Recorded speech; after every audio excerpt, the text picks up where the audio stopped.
for the biodiesel or biofuel, we already implement with B20 or biodiesel 20%. And for the next year, starting on January 2020, we will start with the biodiesel 30%. And for the bioethanol, we just started to initiate implementation in eastern of Java. For East Java province, because as you know that in East Java province they have enough product of the ethanol in this province.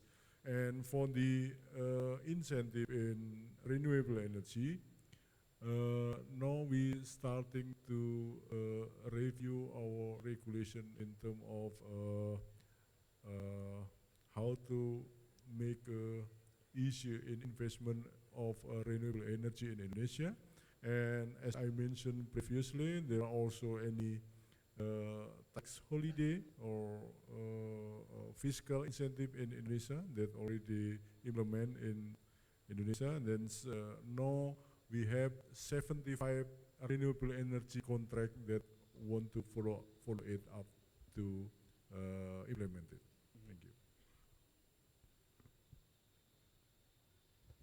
And last question from the application. With the target of 31% of total energy production using new and renewable energy by 2050, how big is the impact magnitude do you think that this number will have for environmental crisis that we are facing now?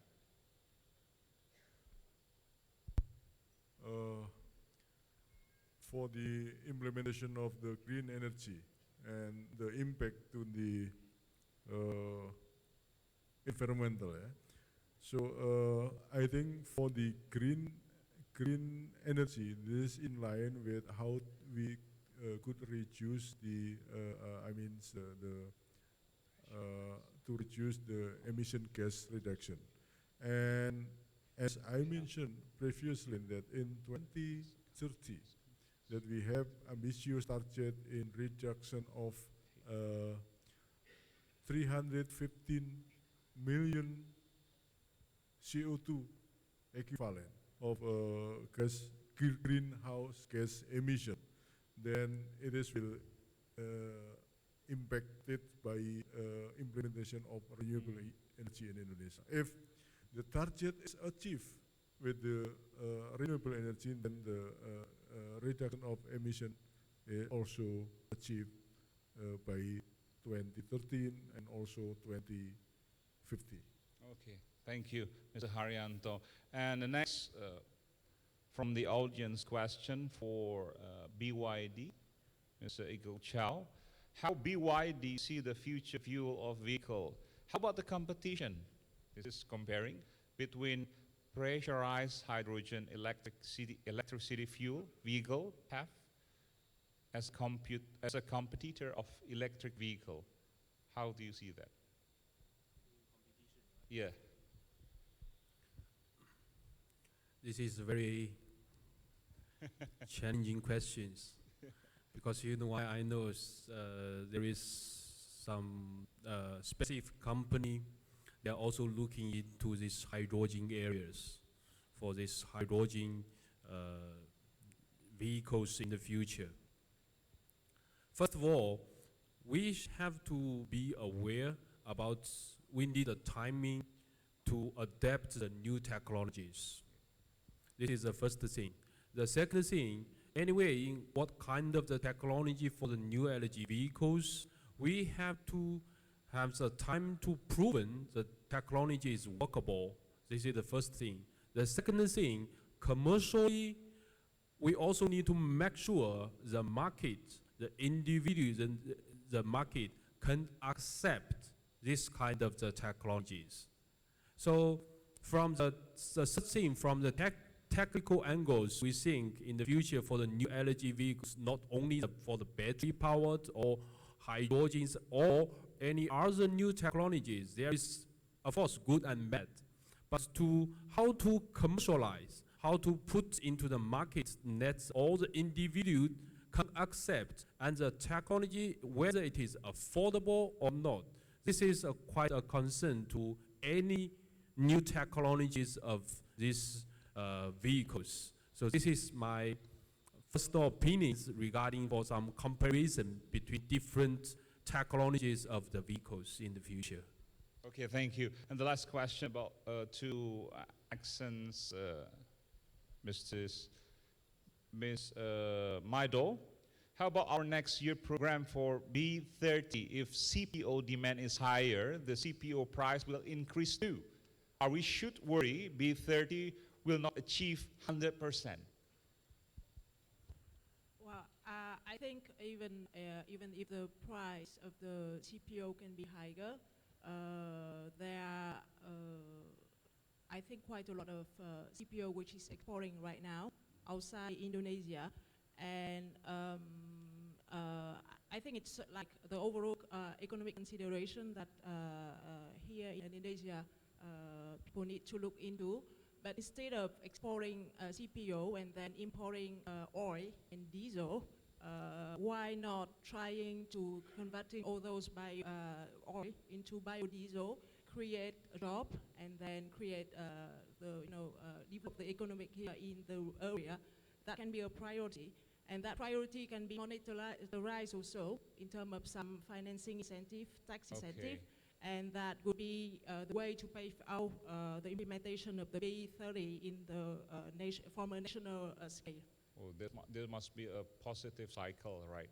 If we have to handle it with care. And I think you need to look into the whole picture with the development of the industry, the creation of the job, the fact that the people are really valorizing what they are cultivating here in this country and using internally. That's also the independence of the country in terms of energy. Okay, thanks, Ms. Maido. And then I have to read about the polling result. Before I read the polling result, I want to give the wrap up of this discussion. Energy underpins every aspect of modern life, our modern life, driving economic growth and prosperity of a nation. These trends will have a significant implications for business, government, and society in the coming decades we are facing right now. And therefore, the country needs to anticipate all disruption factors in order to achieve the sustainable energy development in the future. Various trends that shape the future of energy are driven by type of form in each country. Indonesia is different, China is different, Malaysia is different. Some countries may have rapid transition with a few kind of driven factors, while others may stand up to the opposite situation. Mr. Eagle is tell a story about Shenzhen.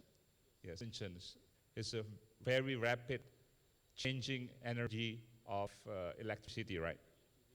Yes, electric vehicles. Indonesia is one of the emerging countries in Asia region, is projected to be the world's next economic power. With the number of population and demographic growth along the complexity of human activities, Indonesia will face the increasing demand of energy in the future. And that's our challenges. We all have the challenges. And that's the discussion for today. I would read about the result of the polling. Okay, I would read later because I haven't got it yet. And the token appreciation is now the token appreciation memento will be given by Director for Mega Project Refinery and Petrochemical, Mr. Ignatius Talulemba. To Mr. Ignatius Talulemba, place is for you. Okay. Thank you. And the polling, 90 government policy, 36 vast investment in green energy, and 11 private sector initiative. We can see that. Thank you, Mr. Ignatius Talembang. Mr. Ignatius Talembang is Director for Mega Project Refinery and Petrochemical.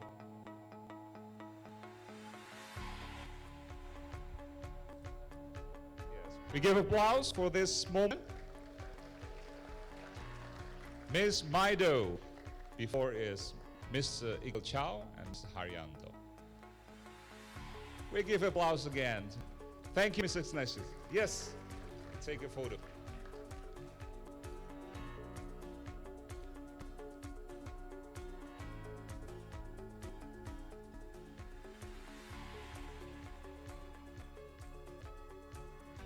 Thank you, Mr. Tolema, Director for Mega Project Refinery and Petrochemical. And I think that's for today. Yes, our Excellencies, guests, thank you for your information. Thank you for the discussion. It's a very valuable moment this afternoon. Thank you. Thank you. Thank you. Thank you. Very enjoy it too. And love to meet you all. This is the end of the session, the second session, Road towards Green Energy. My name's Aiman Witjaksono. I would like to thanks for all of you, and then God bless us. Hello. Thank you very much, Aiman Witjaksono. Distinguished guests, ladies and gentlemen, we thank Aiman for conducting such an interactive second panel discussion. Once again, let us give them the biggest round of applause. We also thank our dearest experts on emphasizing on how important green energy or environmentally friendly energy is, that is being implemented now and should be implemented more in the future. And now, distinguished guests, ladies and gentlemen, after talking about green energy, we're going to move forward and talk about how energy and infrastructure should be the driving force of our national development. As we all know, Indonesia is the largest economy in Southeast Asia. We're also the largest island nation in the world. So you can imagine the scope of the importance of how energy and infrastructure should take in our economic growth. So, distinguished guests, ladies and gentlemen, it is only with the most honor and pleasure that I shall invite on stage to open our third panel discussion. Please welcome Deputy Dua for Deputy 2 of the Maritime Affairs and Investments of the Republic of Indonesia. Please give the biggest round of applause for Bapak Agung Kuswandono.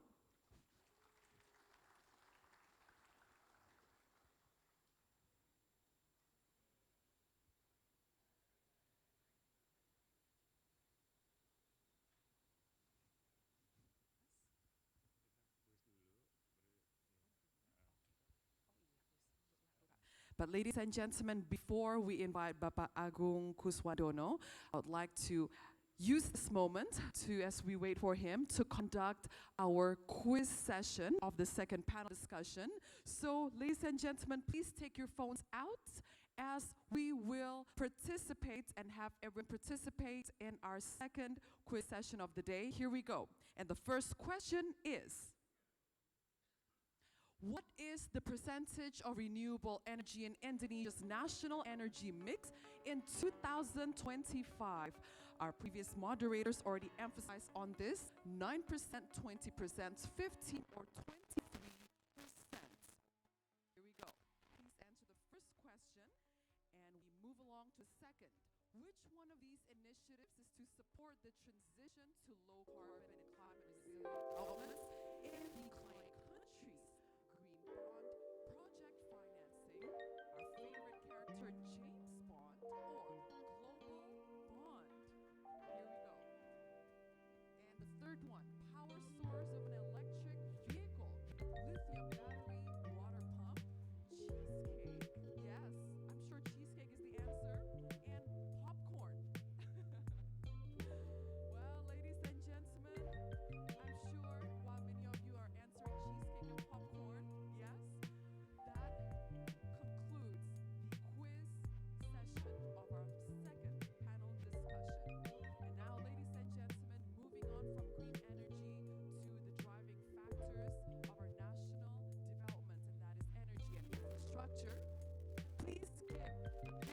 round of applause for Mr. Agung Kuswandono.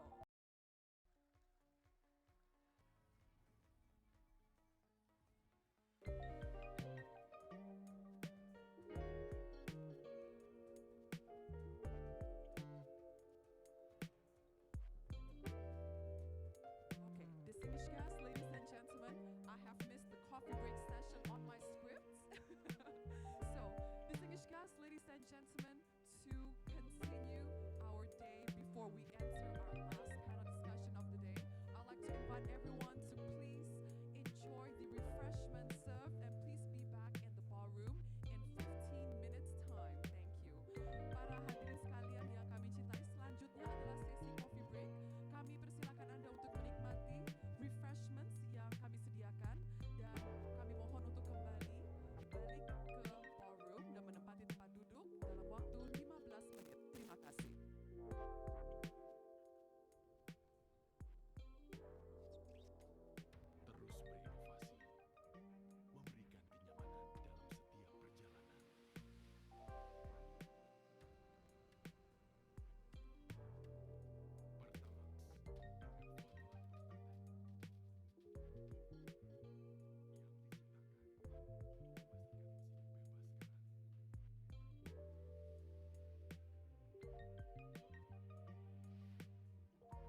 untuk semua. Yes, thank you so much. Ternyata spiritnya masih ada ya.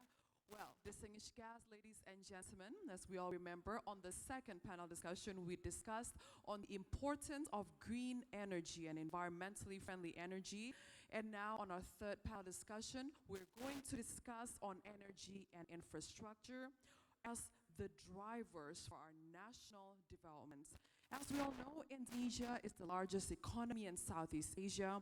We are also the world's largest island nation. So you can imagine the importance of the energy sector and the infrastructure sector to boost our economy.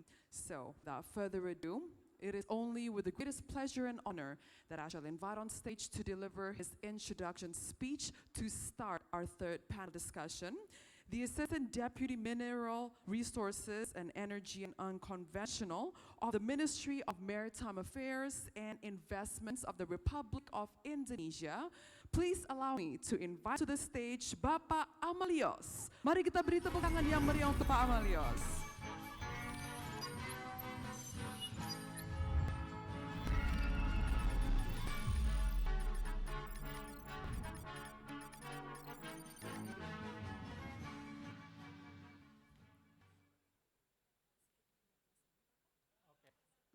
Baik.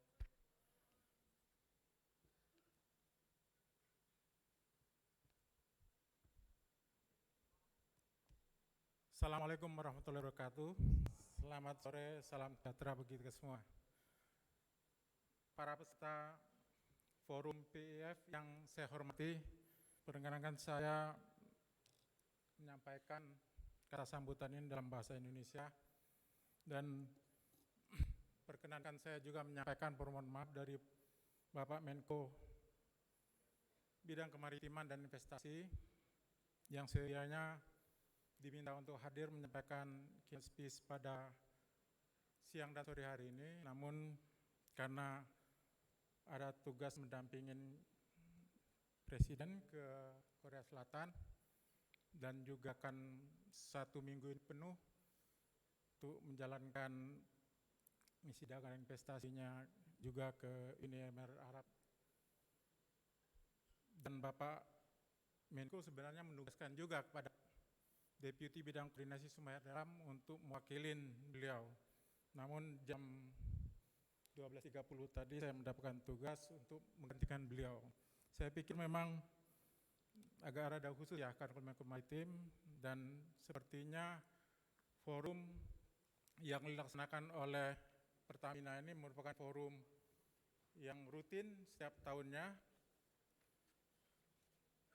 Tampaknya saya tadi bilang ke panitia ada baiknya juga kalau minta Pak Menko untuk menyampaikan kata sambutannya mungkin 1 bulan sebelumnya, karena full biasanya terkait dengan penyampaian keynote speech ini dalam beberapa kegiatan memang selalu full dan kita sibuk untuk mengatur waktunya.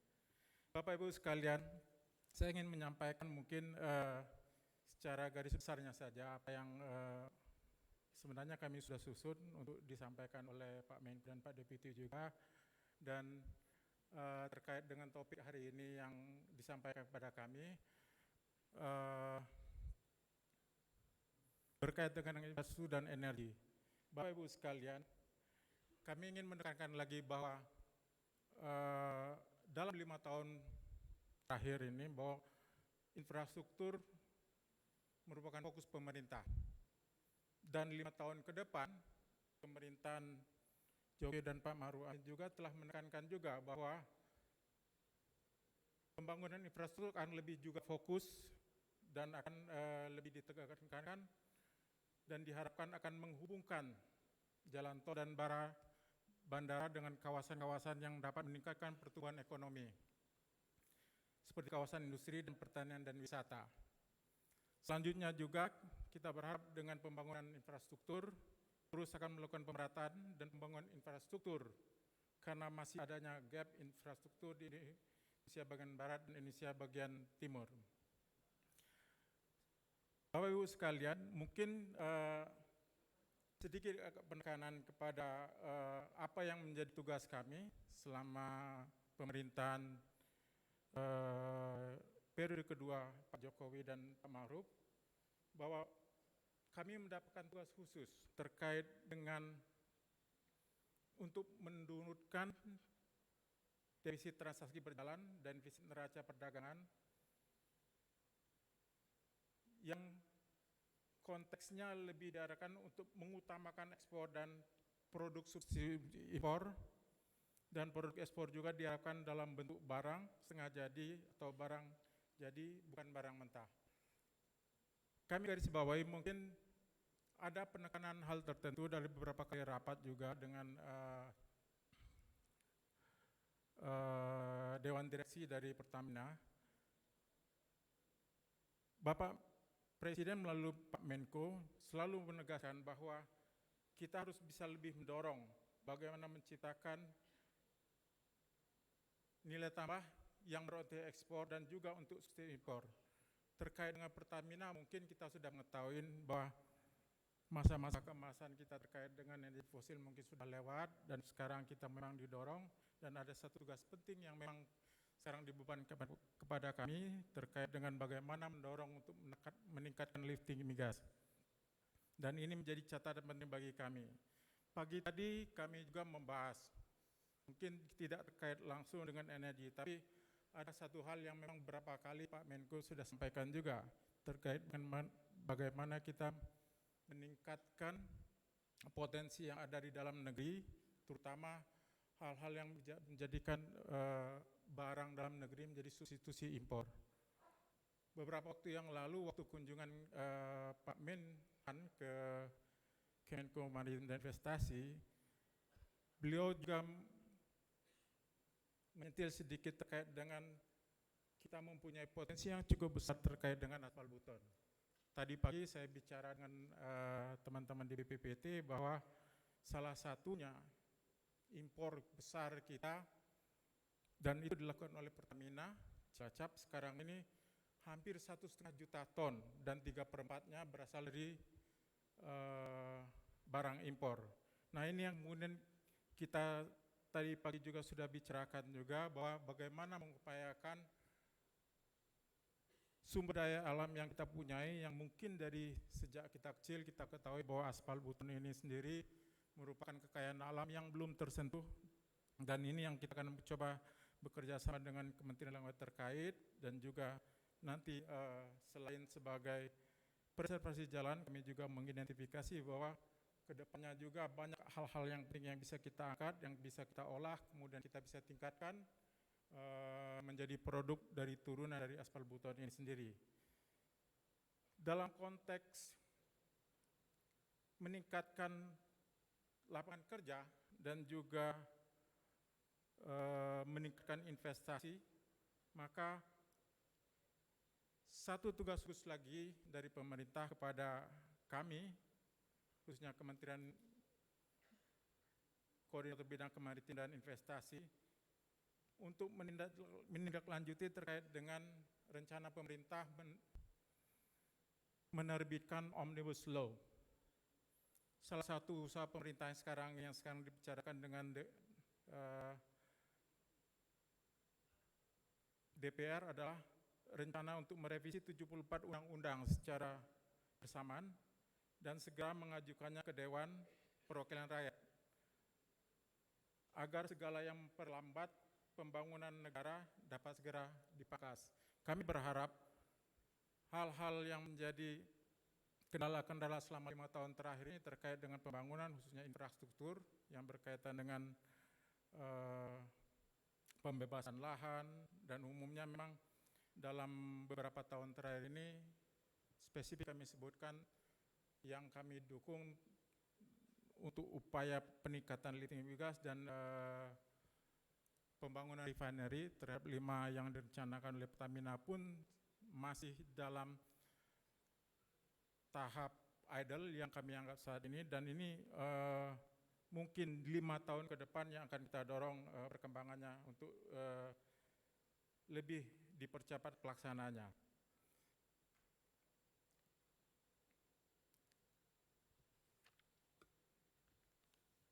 Saudara-saudara sekalian, seperti yang saya bilang tadi bahwa infrastruktur adalah modal utama kita untuk maju dan bersaing. Dan ini sudah menjadi amanat pemerintah kepada kita semua. Kita menyadari bahwa pembangunan infrastruktur telah menciptakan jutaan lapangan kerja dan akan memunculkan titik-titik pertumbuhan ekonomi baru dalam peradaban baru.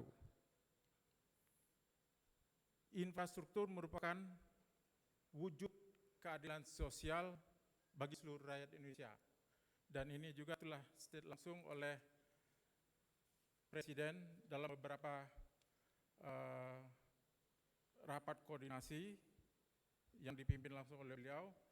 Dan secara khusus juga kami ingin menyampaikan bahwa secara global, kalau kita bandingkan dengan negara-negara lain, bahwa Indonesia masih jauh ketinggalan dalam hal pembangunan infrastruktur ini.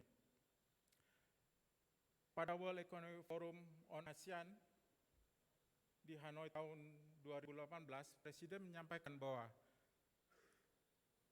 dalam Global Competitiveness Report yang disusun oleh World Economic Forum, Indonesia merupakan negara rata-rata dalam hal pembangunan infrastruktur sehingga peringkatnya bertahan di standar rata-rata, dan ini memperlihatkan bahwa kita mempunyai masalah terkait dengan pembangunan infrastruktur.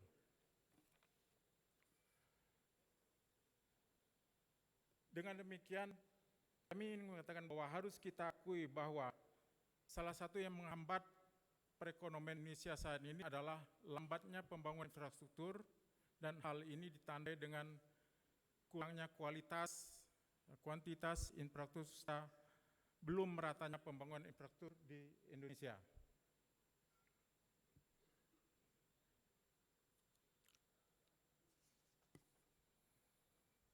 Bapak Ibu sekalian, kalau kita menyadari bagaimana kondisi keadaan infrastruktur Indonesia saat ini, maka jika keadaan infrastruktur di sebuah negeri lemah, maka bisa disimpulkan perekonomian negara tersebut berjalan dengan cara yang tidak efisien.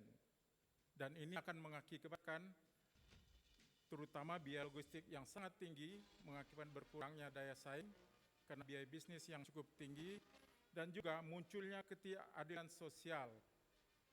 Dalam hal ini, sulitnya akses fasilitas kesehatan, fasilitas pendidikan, fasilitas energi bagi setiap penduduk.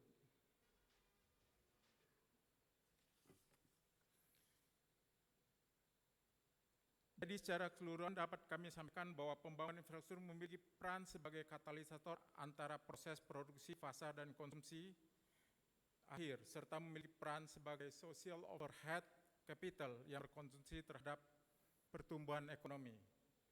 Secara ekonomi makro, ketersediaan dan jasa pelayanan infrastruktur mempengaruhi marginal productivity of private capital, sedangkan dalam konteks ekonomi mikro, ketersediaan jasa pelayanan infrastruktur berpengaruh terhadap pengurangan biaya produksi.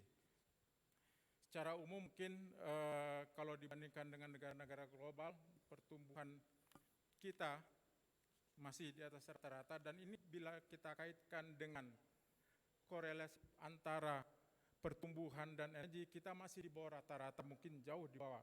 Bahkan di tingkat ASEAN pun mungkin kita masih jauh di bawah. Jadi kami berpikir ada langkah-langkah strategis yang mungkin kita harus ambil, sehingga kami menyimpulkan bahwa perlu lebih banyak didorong investasi dalam rangka memberdayakan usaha kecil dan menengah, dan untuk menciptakan lebih banyak lapangan kerja. Kemudian melakukan penyederhanaan birokrasi, regulasi yang dapat menghambat investasi, dan ini menjadi titik fokus yang saat ini selalu dibicarakan oleh Pak Presiden, dan ini mungkin akan menjadi tugas yang cukup berat bagi kami untuk melaksanakannya. Dan di sisi lain, pada sektor pembiayaan berkomitmen untuk memperbaiki iklim investasi dengan menyediakan ragam instrumen keuangan untuk pembiayaan infrastruktur, antara lain melalui sekuritas, green bond, blended finance, perpetual bond, obligasi daerah, dan lain-lain. Dalam konteks membangun EBT, maka kiranya pemerintah juga dapat mendorong skema investasi yang menarik untuk membagi energi dengan EBT berbasis potensi setempat, serta ramah lingkungan dalam konteks kita mendukung Paris Agreement. Kemudian mengintegrasikan pembangunan infrastruktur dan dengan mengembangkan Komisi Ekonomi Khusus dan kawasan industri, serta meningkatkan akses modal dengan penggunaan model pembiayaan dan non-konvensional sehingga kredit ultra, baik mikro maupun untuk sektor UKM, bisa didorong lebih masif lagi. Dan yang terakhir adalah mempercepat mengembangkan industri prioritas nasional pada 4 sektor. Ada 4 sektor yang kita harus dorong, yaitu manufaktur, pangan, energi, dan industri maritim. Dengan demikian, dengan meningkatnya nilai tambah, maka akan membuka lapangan pekerjaan dan akan memperkokoh ekonomi kita. Terakhir mungkin saya ingin menyampaikan bahwa apa yang disampaikan oleh Pak Menko kami, bahwa saat ini kami sedang memfasilitasi beberapa calon investor yang memang akan kami dorong dalam sektor energi, bahwa saat ini sudah terdaftar di kami sekitar kurang lebih 63,6 billion atau sekitar 809 triliun. Itu yang resmi yang mungkin disampaikan oleh Pak Menko sampai dengan 2024, dan sekarang ini investasi sudah masuk dalam pipeline. Artinya ini yang akan kita fasilitasi, dan saat ini juga mungkin sambil proses berjalan Pak Menko pun sedang berada di Korea Selatan dan juga akan melanjutkan ke Emirat Arab. Dan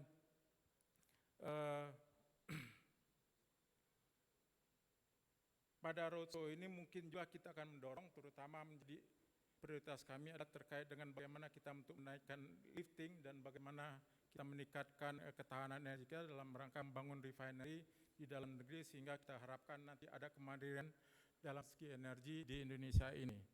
Bapak Ibu sekalian, saya kira Pertamina sekarang sudah mendapatkan komisaris baru. Kita berharap ada suatu kebangkitan yang nanti akan kita dapatkan dari susunan manajemen yang baru ini, dan tentunya kami Kemenko Maritim akan terus mendorong terkait dengan bagaimana kita mendorong kemandirian dari segi energi, baik energi yang sekarang ini kita sedang kembangkan, dan tentunya ke depan kita juga tetap komitmen untuk mendorong energi yang terbarukan. Selamat juga kepada Pertamina yang sudah mendapatkan komisaris barunya, dan kami berharap kita akan terus bisa bekerja sama, mendorong saling bahu-membahu untuk membangun negara ini. Mungkin itu yang bisa saya sampaikan. Terima kasih. Wassalamualaikum warahmatullahi wabarakatuh.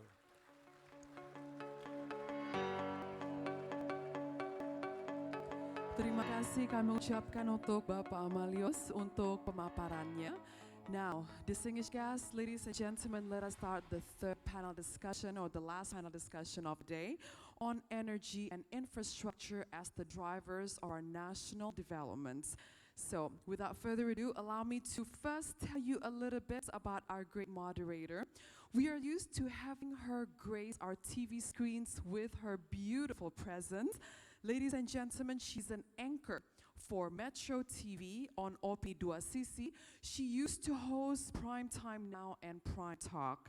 She was nominated as the Best Current Affairs Presenter on Asian Television Award in 2016 and 2018. It is only with the greatest pleasure that I shall welcome on stage Aviani, Malik.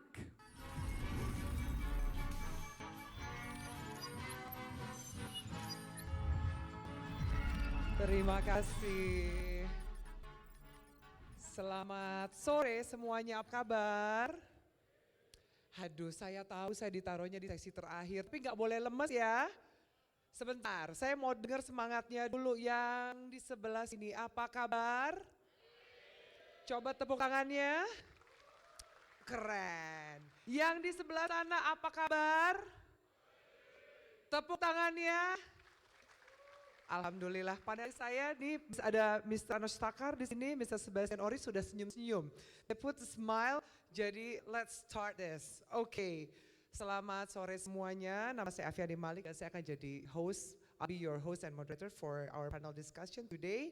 As we know, Pertamina Energy Forum has been held for the 7th time. Kita beri aplaus ke Pertamina untuk Pertamina Energy Forum yang ke-7. Tahun depan mudah-mudahan saya diundang lagi ya Bapak-Bapak ya. Oke, baik. Oke, nah saya harap semuanya dalam keadaan yang baik. I hope you are well and in a good shape for this afternoon. Since we are going to channel ourselves in our today's agenda. I know many of you may have come from different cities, crossing the island, and maybe dari luar negeri. Selamat datang di acara kita dan semoga kita bisa mendapatkan hasil yang maksimal di acara kita pada sore hari ini. Oke, tadi sudah disebutkan, as mentioned by the MC, we're going to discuss about technology investment and digitalization to shape the future of energy business. Jadi memang topiknya agak berat untuk jam 3 sore, tapi enggak apa-apa. To know more about our topic, let's see this following video.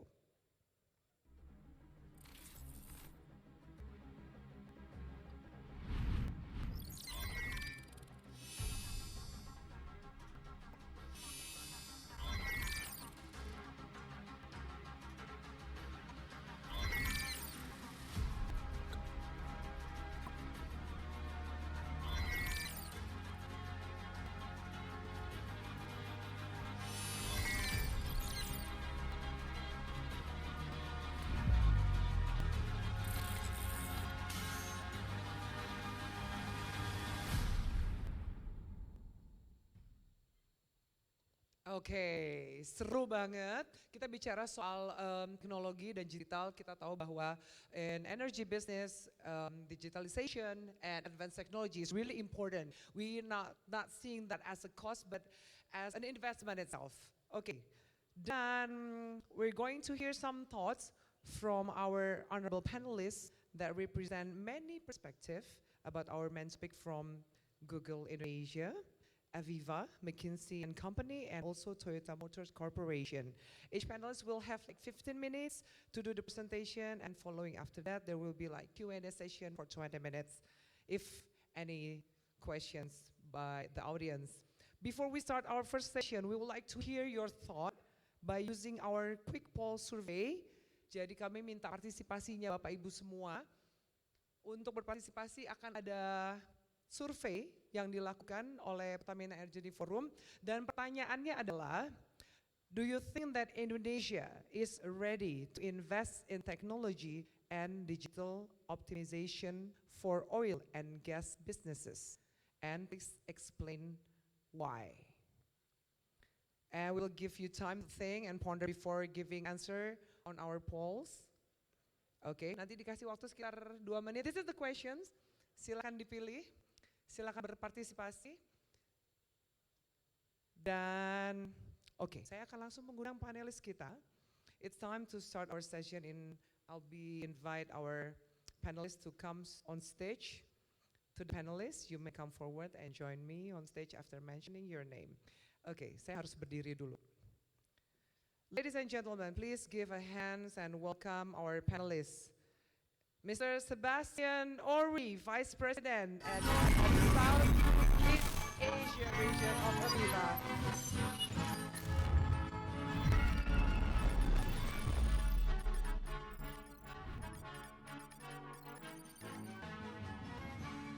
Ya. Orangnya benar ya, sip. Berikutnya, kasih big applause to Mr. Anos Takar, Senior Advisor from McKinsey and Company.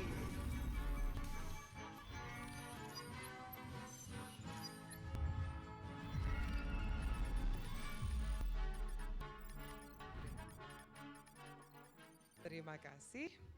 And the next panelist is Mr. Soichi Ichikawa, Project Manager Environment Technology Planning Division from Toyota Motor Corporation. Halo Mr. Ichikawa, nice to see you again. Silakan.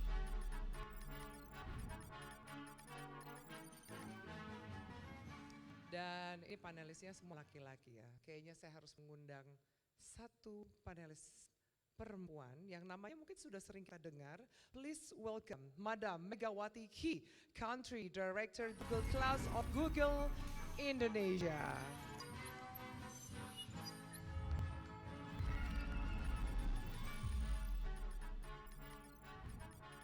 Oke, baiklah.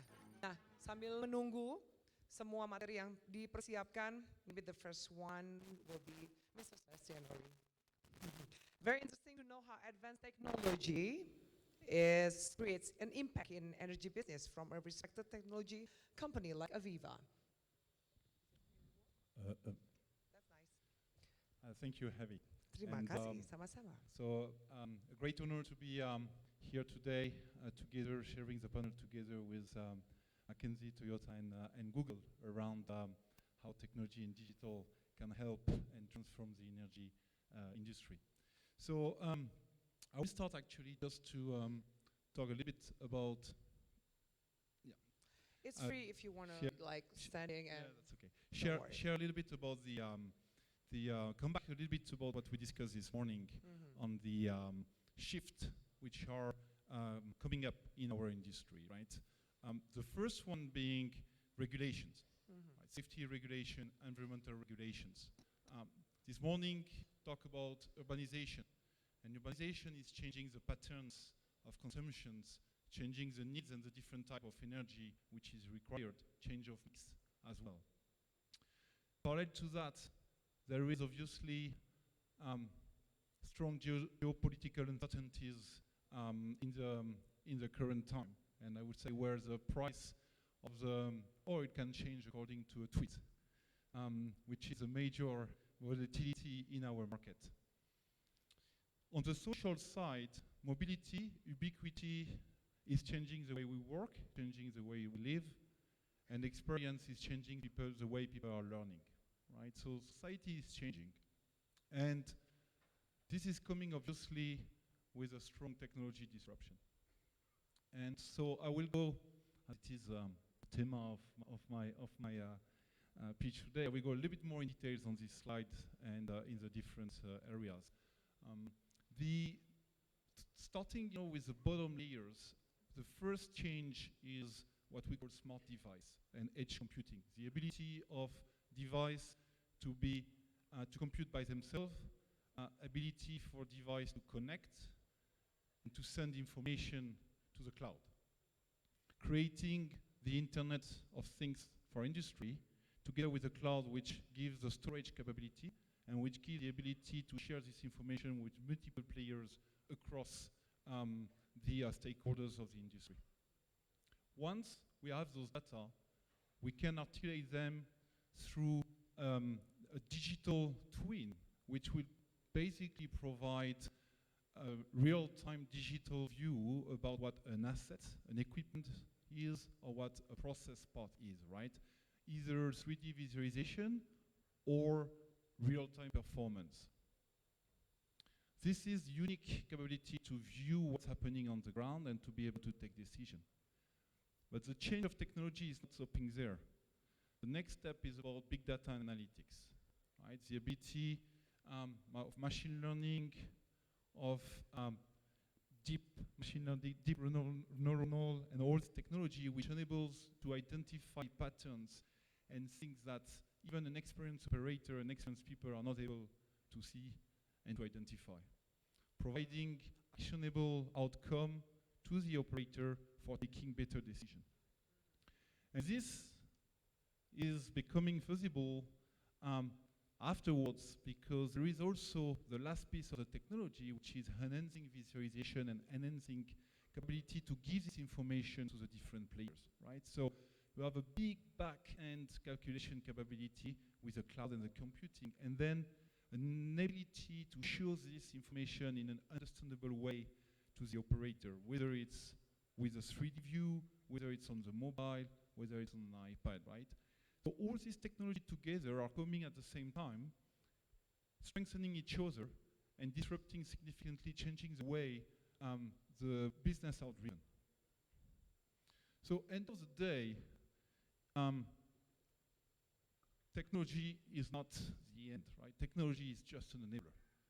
So as the energy industry, talking about the context, what are we gonna trying to achieve, right? And the key things is that we're gonna try to answer to the constraint of the business by changing some of the way we are doing business. And this technology will help us to change basically the way we are doing projects, the way we are running operations, the way we are running maintenance, and the way people are working. So, this is the agenda of what is technology disruption. Looking a little bit more about how to be successful in those implementation, right? And the experience, I think, today, we get a little bit of step back because companies and energy industry have started to engage in this transformation in the last 5 years around the world. So one of the key things is to focus on business imperative, right? Let's not lose the fact that technology is not an end.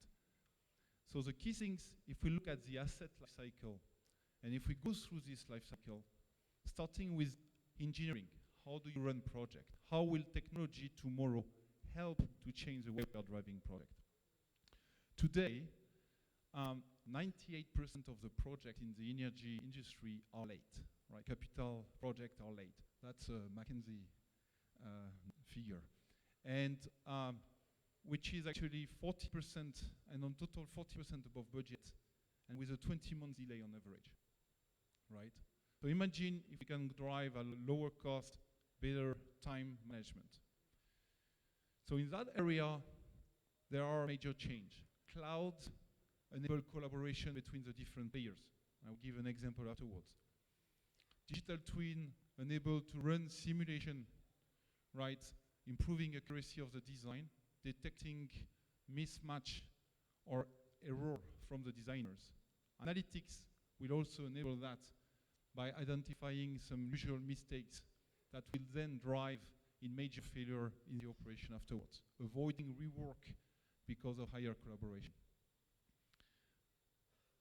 In this area, project management and construction is also highly impacted and benefiting from technology with a digital handover. Ability to get transfer of the project to the owner of the operator on a structured way, right?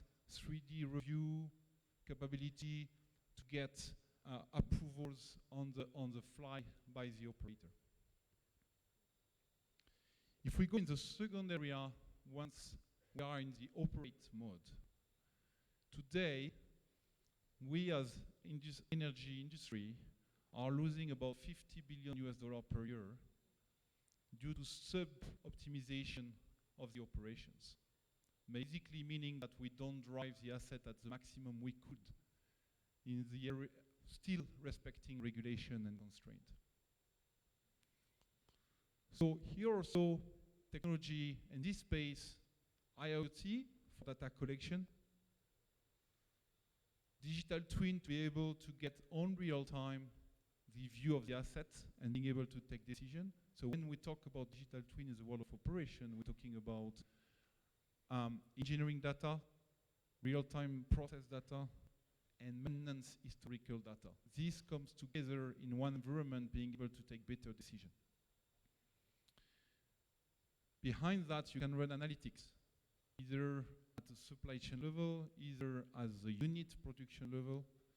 These analytics, which are more and more performing, will enable to push the asset to the very limit of its capability, still respecting the constraint. And the last piece is the collaboration between the different people in the company, breaking silo, right? And I think Google will probably talk about that, how you can break silo with cloud. In the area of operations, you take planning and scheduling, right? In operations, people are used today working in different areas.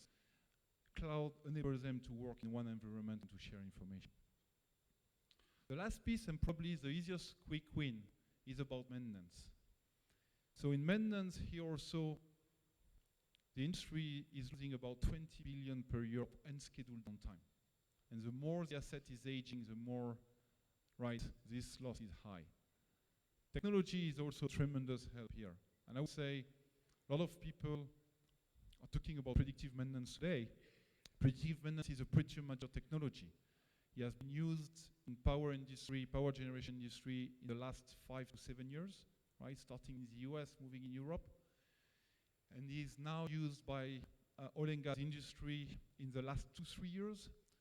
So we have a pretty standardized offer which are ready to go and which actually are driving a lot of benefits and easy to use. The last piece of changing of technology is the augmented reality and virtual reality for an operator. And this will be the next phase, probably an early phase of deployment, but that will help a lot about the efficiency of maintenance.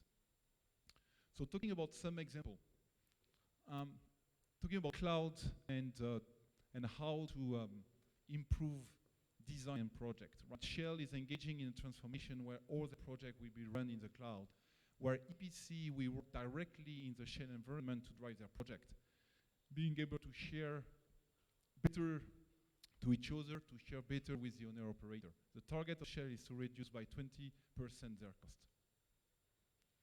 In the area of predictive maintenance, as I said, it starts to be a very well proven technology. Here an example of Total, which is running, which has deployed this technology around their operations, their downstream operations across their different sites.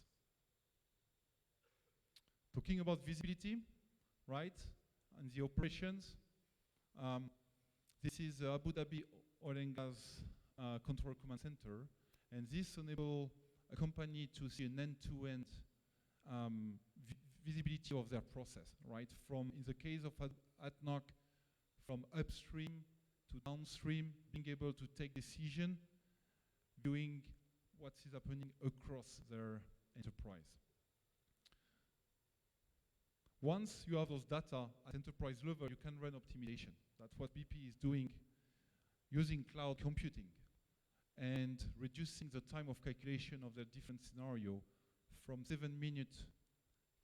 7 hours to 3 minutes. So imagine the number of scenarios you can run in the same time, and this has driven an improvement of 70 cents a barrel for BP. I'll let you make calculation with the number of barrels they are producing per year, but that's a pretty big amount of money. So that is where the industry is going, right? And looking at on a practical way, without too much 30 years of technology, but more about what will come in the next 10 years, and what is already there in the leading companies. What about Indonesia? What can drive significant value? And I see Indonesia with 3 major specific items. The first one is it's a big country, wide country, scattered islands with difficulty to reach, right? So size, difficulty to reach of infrastructure. The second one is that, at least in the energy world, and especially in oil and gas, aging infrastructure, which will give a strong interest on predictive maintenance. And the third piece is a unique advantage of a strong digital native workforce coming to play. And what can be a challenge, because it's a lot of people to engage, a lot of people to educate, is also a huge source of energy and change, where I would say more European and American countries will be more standing on their legacy, right? Look at China, the change they have driven in 20 years, being more followers to being totally leading the digital transformation of the world. So this provides some very good opportunity. If we look at what we see as a major opportunity for Indonesia, the first one of the example we talk about is a control command center. Because they are scattered assets, because there is lack of skills on site, the ability to see that from a remote place, the ability to be able to take decision, right, and is absolutely critical in the first phase. So there are some projects around that. There is definitely a strong value, whether it's in power generation, very much applicable for renewables, actually, or for upstream oil and gas, or even more downstream operations. One of the main challenges that probably will need to be addressed in that perspective is the remote data collection. By experience, we see that this is one of the challenges we are facing in Indonesia, that a lot of sites are missing this data collection, so there will be some investment necessary on this. But once it's done, that will be the ability to run analytics, right? And typically predictive maintenance will be the first quick win to be able to reduce unscheduled downtime and increase the throughput of the production, whether actually it's in oil and gas or in power generation. The other piece is more about people. So enhancement of the operations, being able to drive, to educate people thanks to simulation, thanks to augmented reality, virtual reality, being able to support the operations by giving the right instruction to the people on the field. If we look at projects, a lot of greenfield and investment in Indonesia with a lot of different players, and there is definitely an interest also to look at cloud collaboration for this new project, reducing the time and the lead to market and the first oil timeline. Everything is possible only if there is a strong investment in skills, whatever is the choice, and a necessary of strong executive sponsorship. This comes with change. This comes with change of organizations. This comes from investment. So strong executive sponsorship is absolutely critical. So I will end up with a project run by Pertamina on iControl Fork, or known as well as a digital SICA, which is deployment of digital permit for work orders, and which enable a couple of things. First thing is easy and faster approval on the work order. The second one is better and more structured check of the safety regulations and skills of the people necessary for the actions. So this will lead to faster and more efficient operations, and this will lead to safer maintenance activity. So this work has started, deployed in 2 of the refinery, in the next 2 months in the 3 others, and as a typical outcome, after 2 months and the 1,300 work permit edited, right, we already see decrease of the time of approval coming from a few hours to 30 minutes, which means that time to actions is faster. The time to reaction on the maintenance operation is far better. Obviously, we'll see improvement in safety and in reliability a little bit later in the project, since we are in the initial phase. So this is a very good example about how you can leverage technology by a clear target about a business outcome, identify business outcome, about a clear executive sponsorship, and a way to embrace people through collaboration.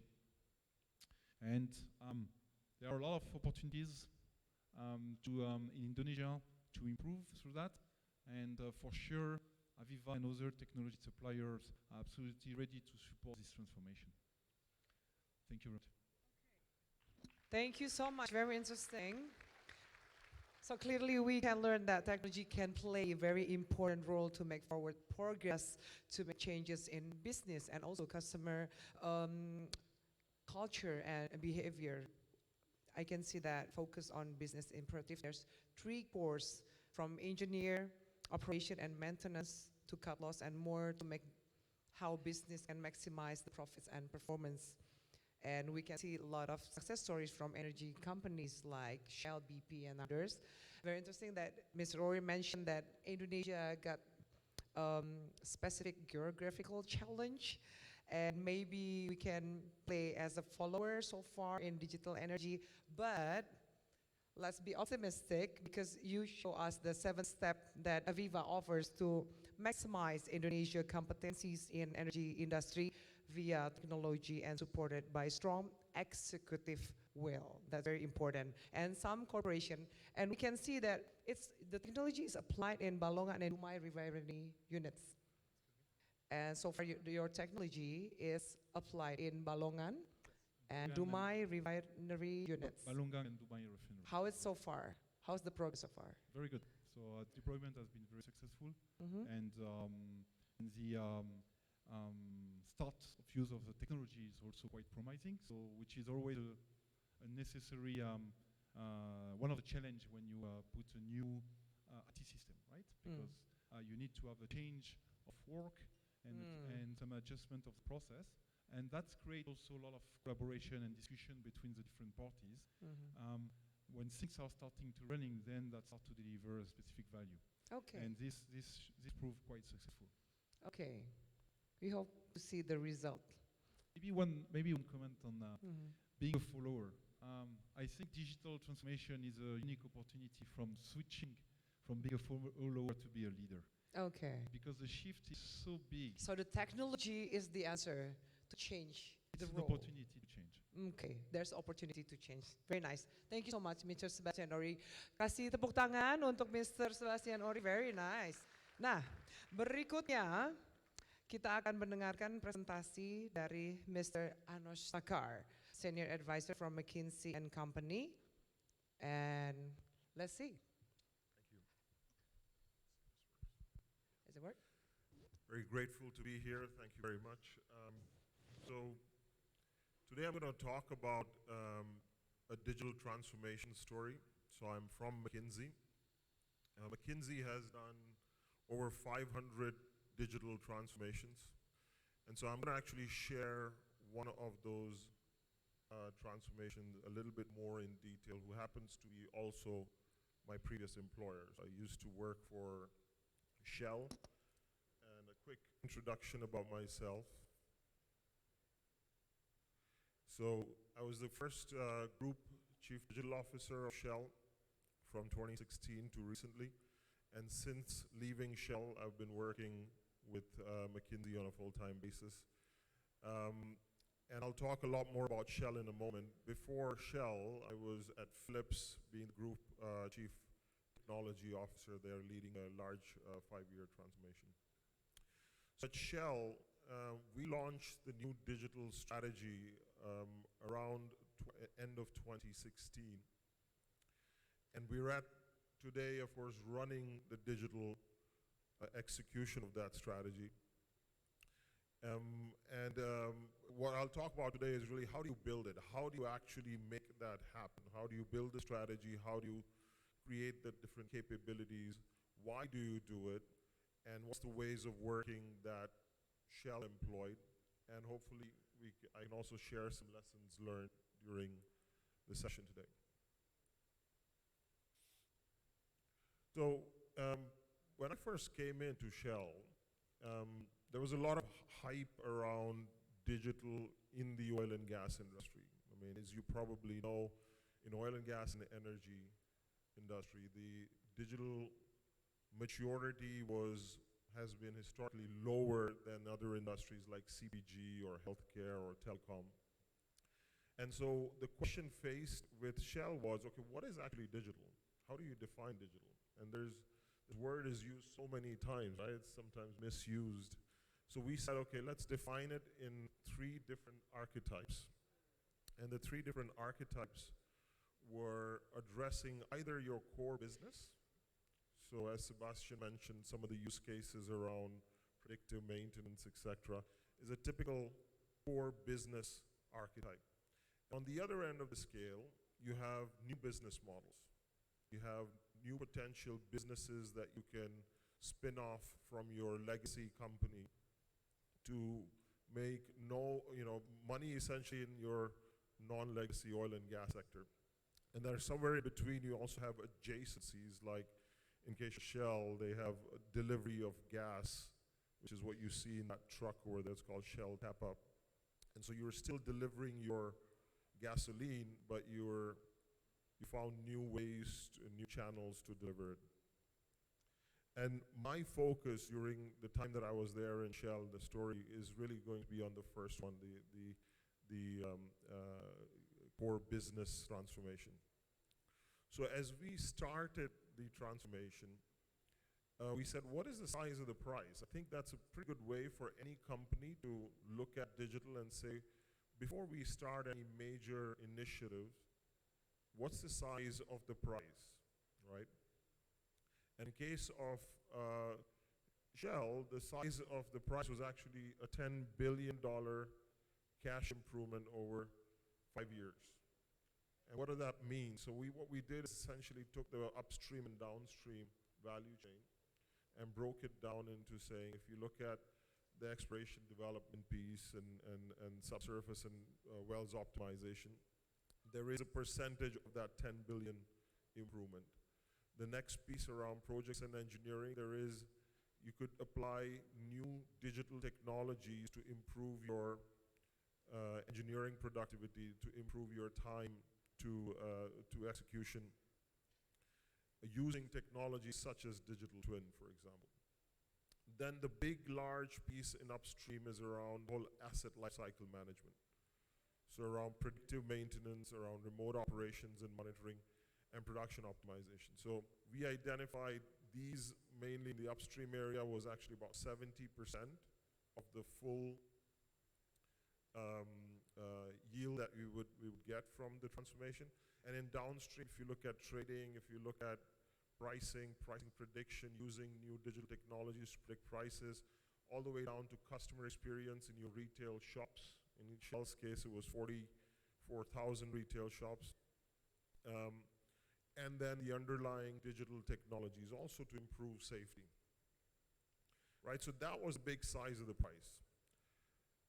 Now, what was happening when I joined is around Shell, around the many businesses in Shell, there were lots and lots of different proof of concepts running. In fact, I counted 450 different proof of concepts. So what we in fact saw is that in these proof of concepts, there was pretty much 100% proven impact in the few weeks of exercise that we did. But when we started to try to scale up or do something in an organized way to get value out for the whole company, almost everything failed. And I see that after joining McKinsey since the last 8-9 months, I see many customers struggle with that they prove value in POCs and pilots, but they're not able to scale up. So how do you do that, right? So some of the other challenges that we saw in that whole phase were that when we wanted to adopt to new ways of working, the company, a legacy company such as Shell, was struggling with it. That was the agile ways of working. The availability of the right people, capabilities, the data scientists, data engineers, etc., they were not available. If you look at technology and data, we had a lot of issues with accessing data at the right time, especially the data scientists had a lot of issues. And then there were more organizational issues around decision-making, governance, because if you run agile projects, you got to run fast, you got to run it really, really quickly in quick cycles, and decision-making is done on the ground, not somewhere in a large circle. So how do you address that? The way we did it is we said, you know what, we're going to categorize it, and I won't go through the details of this.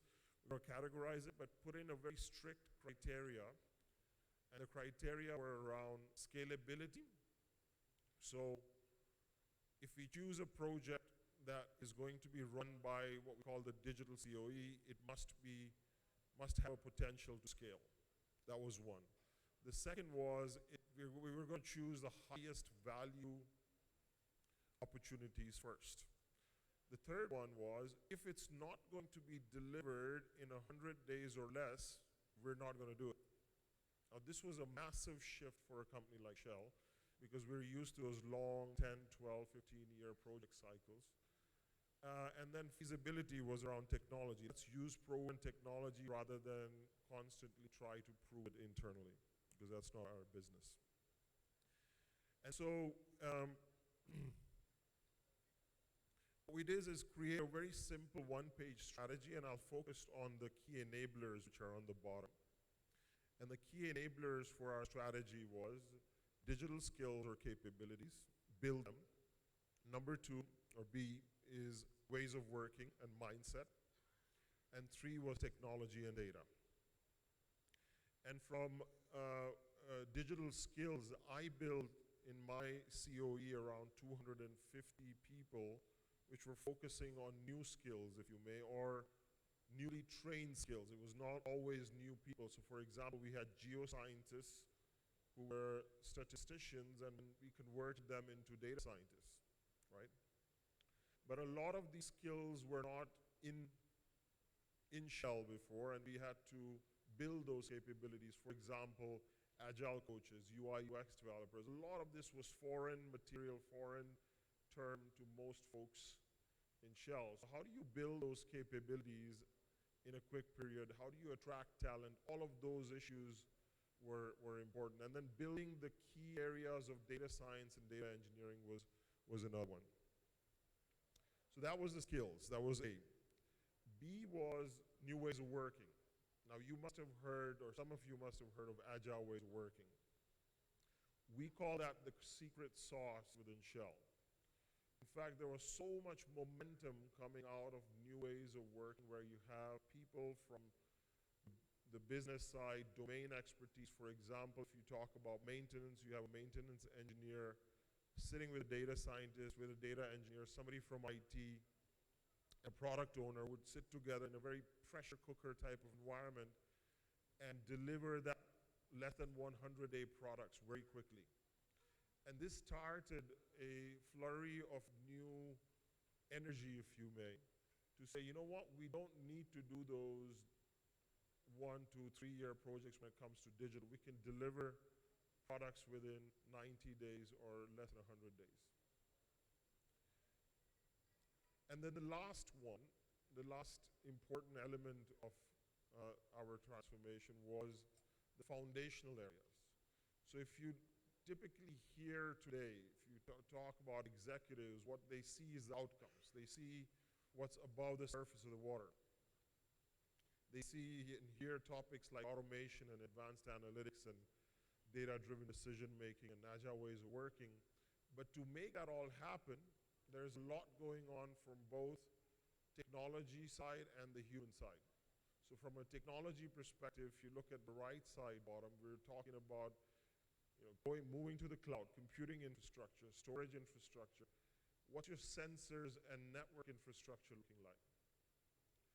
What's the data strategy and governance looking like? And eventually, your data and technology architecture. On the more human side of things, how are your projects funded? How is the people who are working on it incentivized? What's the operating model like? All of those are elements that if you consider in your company when to do a digital transformation, you've got to keep that in mind, keep it front and center, and put it out as a planned initiative. So in conclusion, what I see was some of the key success factors in not only the Shell transformation, but what I see across the board in McKinsey with, like I said, over 500 digital transformations that we've done, is all of these elements that you see on the screen have to be in place. To a certain extent, almost everyone has to be in place. Now, it can't be that you always have every single element, but you have to have some of it or all of it in place. And starts with really the CEO leadership, the C-level leadership. If you look at the direction setting, that has to come from the top. Number 2, focus on the money, focus on the value. So think about what your portfolio of opportunities is looking like and start creating a heat map. We call it a digital heat map. And then when you think about rolling out or starting your initiatives, make sure you do impact backwards. What we mean by that is look at value and work backwards from that, very, very focused rather than technology forward. Right? Of course, technology and foundations are super important. So if you look at technology architecture, data architecture, your cybersecurity strategy, all of those pieces have to be in place when you're starting a digital transformation. And then the bottom layer is about the people. It's about the governance, it's about the ways of working, making sure you have the right governance, the quick governance, making sure you have empowered agile teams which are creating product at very quick rate, that you have an academy in place where people can go convert their skills into the new generation skills. And lastly but not least is change management and communication. So if you look at all of these building blocks, those are the things that we have seen which are the most important areas which makes a transformation successful. Thank you very much. Very nice. Thank you so much, Mr. Anostakar. Lengkap ya. Lengkap sekali ya presentasinya, very complete. But saya mesti kasih pengumuman bahwa Mr. Anustakar have some catch flight, so maybe this is like almost 4:30, so maybe you cannot join us until everybody is done. But if I may give you one question, we know that technology is never cheap anyway, right? And especially when we speak on the efficiency in the long run, if we are implementing the technology transformation, as you mentioned before, how business will get affected? Because some issues here in Indonesia, people kind of worry with lays off and everything. Because there's a replacement and manual operation got transferred to the technology. That's a very good question. I think Thank you.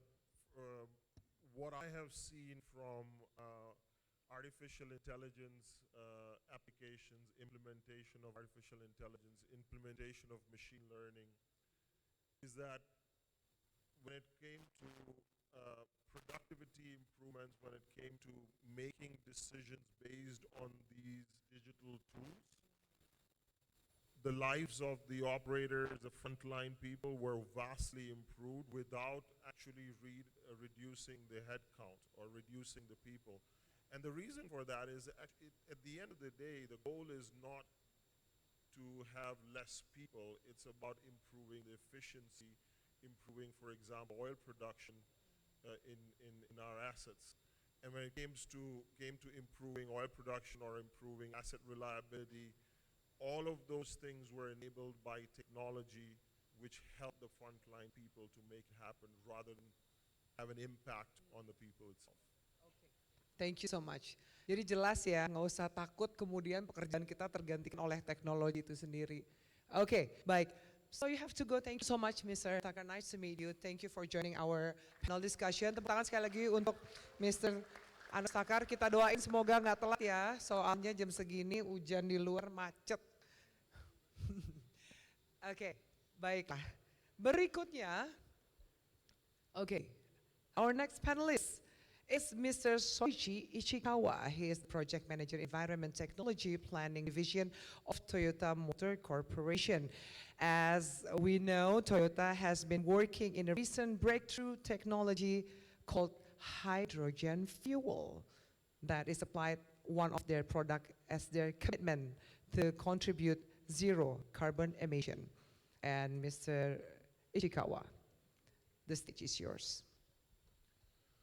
Thank you, introduction, Avi. Avi. Avi, thank you very much. I'm Ichikawa. I work for Toyota Motor Corporation Japan at the head office, in charge of energy trend research for future powertrain, and also in charge of environmental technology strategy planning. It's my honor to speak about Toyota's challenge about low carbon society today. Thank you. Okay, at first, I will talk about Toyota's big electrification strategy and challenges.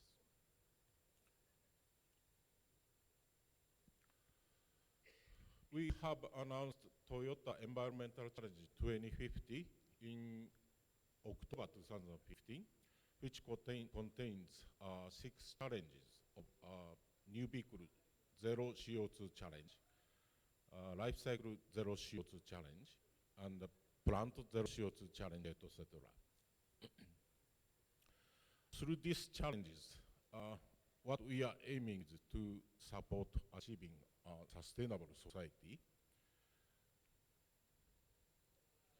And this is a milestone of our big electrification, and also related to our first challenge out of 6, new vehicle zero CO2 emission challenges. We have set milestone at 2030. We are aiming to introduce 50%, more than 50% of electrified vehicles. Among them, more than 10% will be zero emission, zero tailpipe CO2 emission vehicles such as battery EV or fuel cell EV. Through this widespread vehicle electrification, we are aiming to reduce to reduce the CO2 emission from our new vehicle, and our target of this new vehicle zero CO2 emission challenge is 90% reduction of CO2 from our new vehicle compared to 2010.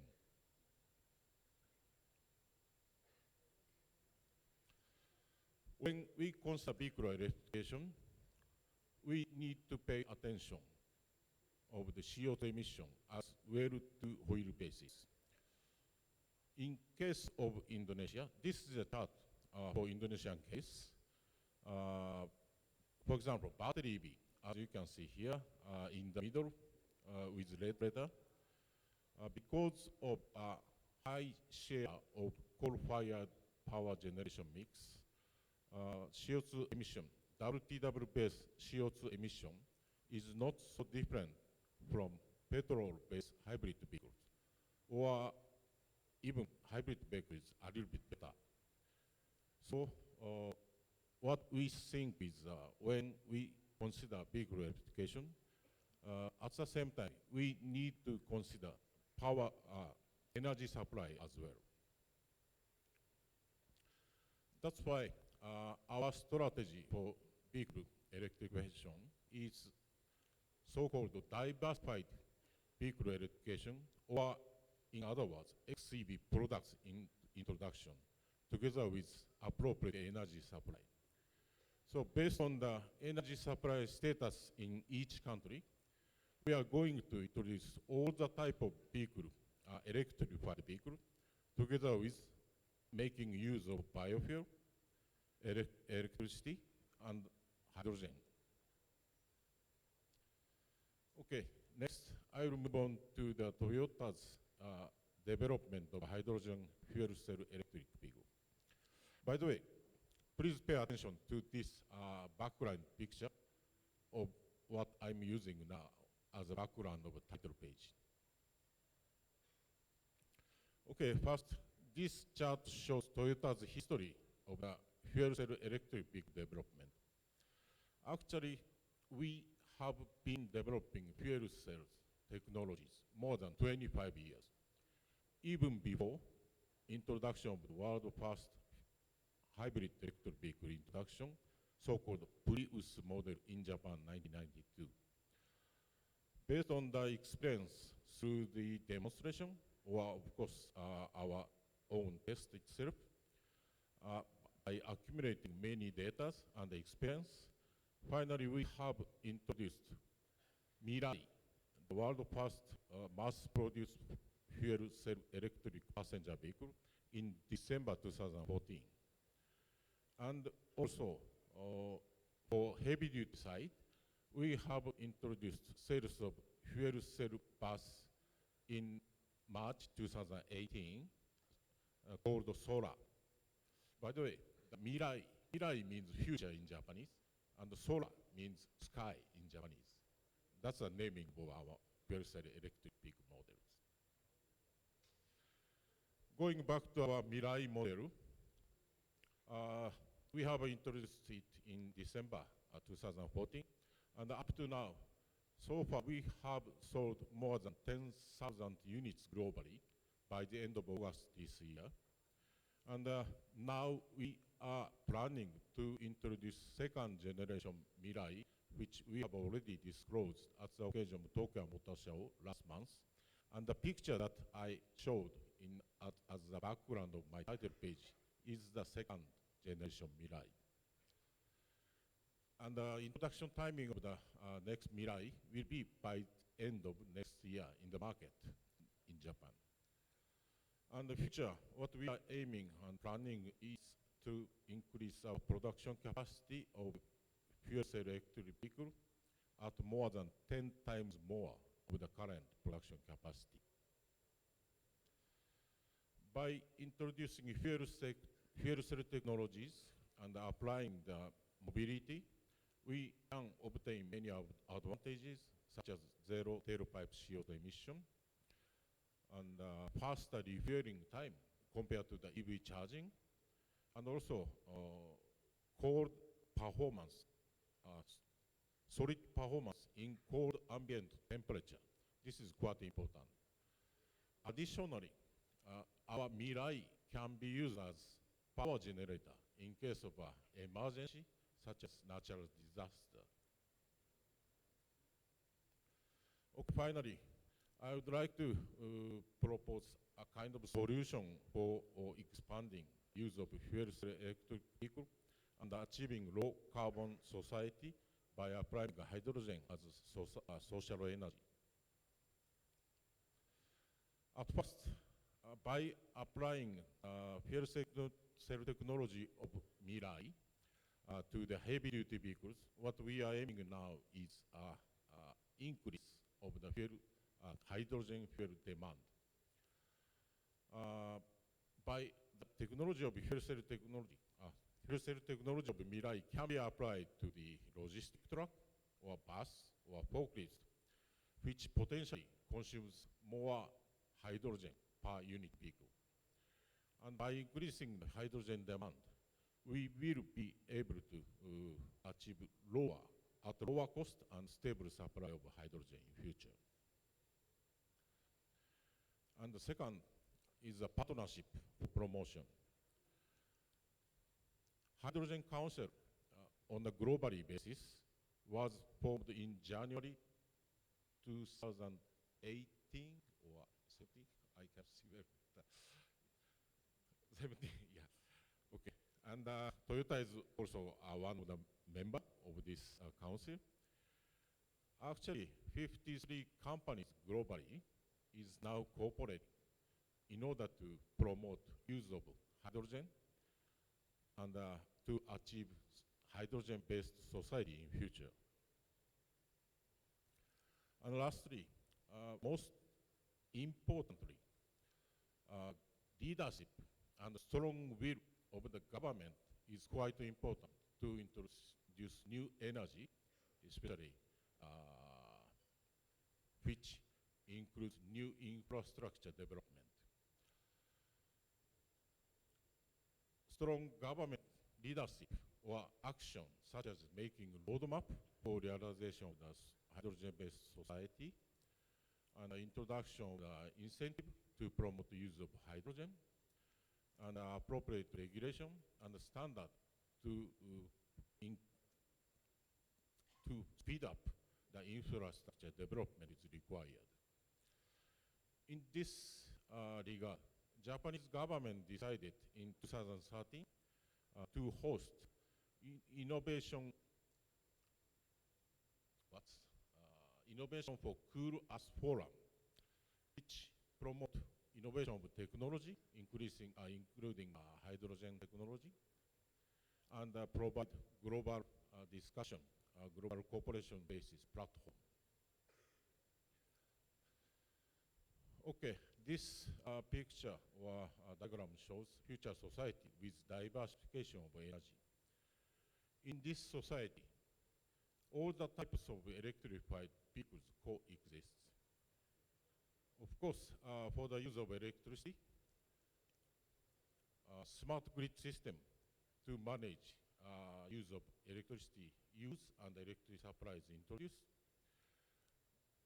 If we increase use of renewable energy or renewable electricity, we may have excess amount of renewable electricity depending on the time of the day. This excess amount of electricity can be stored as hydrogen. And by using this stored hydrogen, again, electricity can be generated whenever we need it. Okay, this is my last slide. My message in last slide is there's two. At first, somebody always discusses which one you choose, battery EV or FCV, but we don't think so. As I already explained in the previous slide, battery EV and the fuel cell EV can be coexisting. They are complementary to each other. And to realize hydrogen-based society and towards low-carbon society, collaboration with all stakeholders is required. Of course, we will make our own effort as automotive supplier, and but also only by our own effort, we will never achieve the low-carbon society in future. We need cooperation from energy supplier and from the government, and also user acceptance may be more important in future. Thank you very much. Thank you very much, Mr. Ishikawa. Very interesting. Semua matanya pada melotot pas lihat Mirai. Wah, keren banget.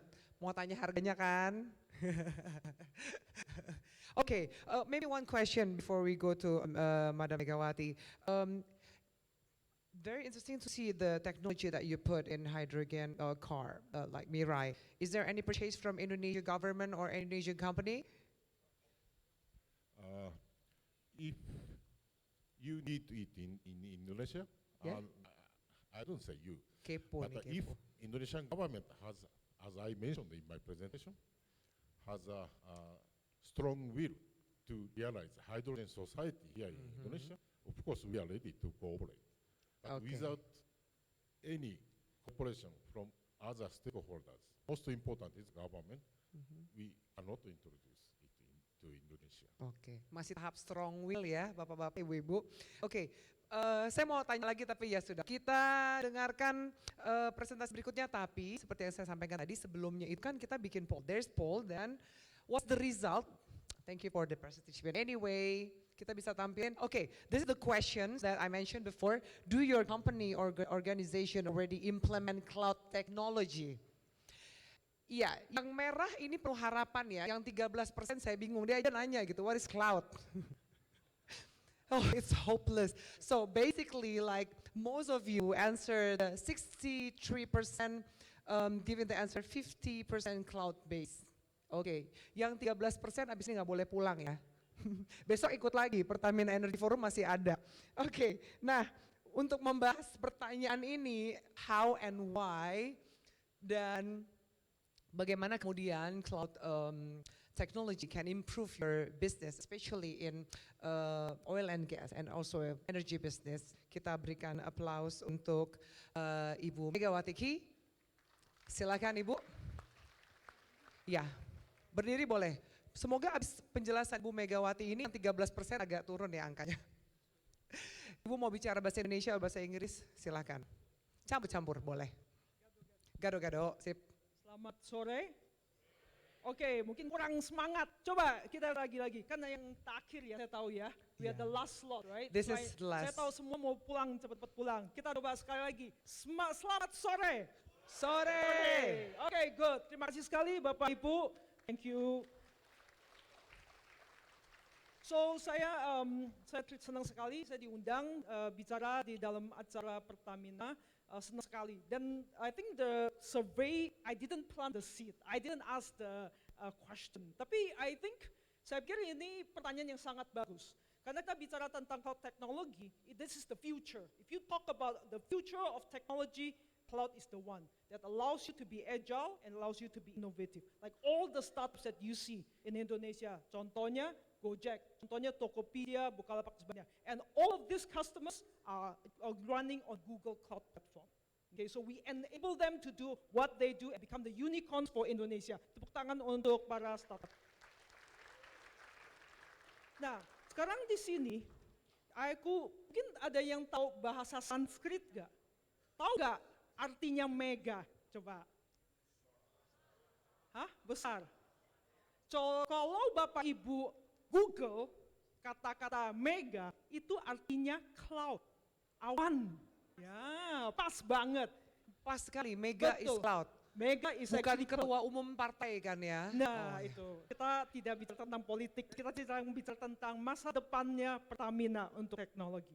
Tapi satu hal yang penting adalah mega itu cloud. So actually my father, papa saya tuh sangat visionary.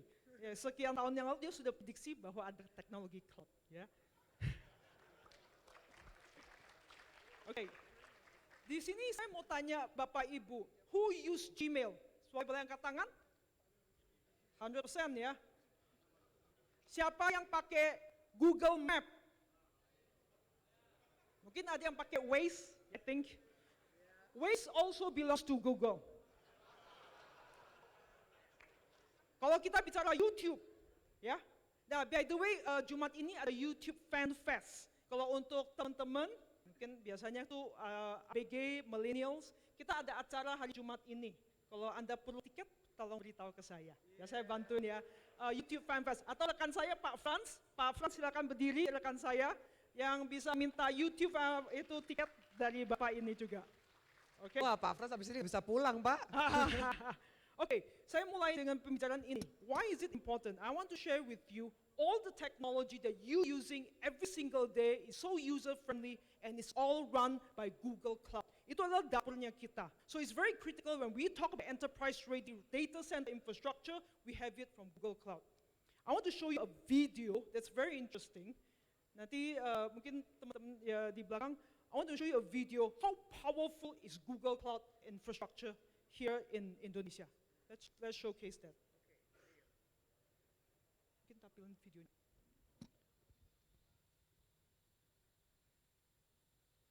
Silakan videonya. Suaranya, Bapak? Itu bukan karena Google Cloud ya, itu audionya. Audionya boleh dibantu? Wah, suaranya nggak keluar.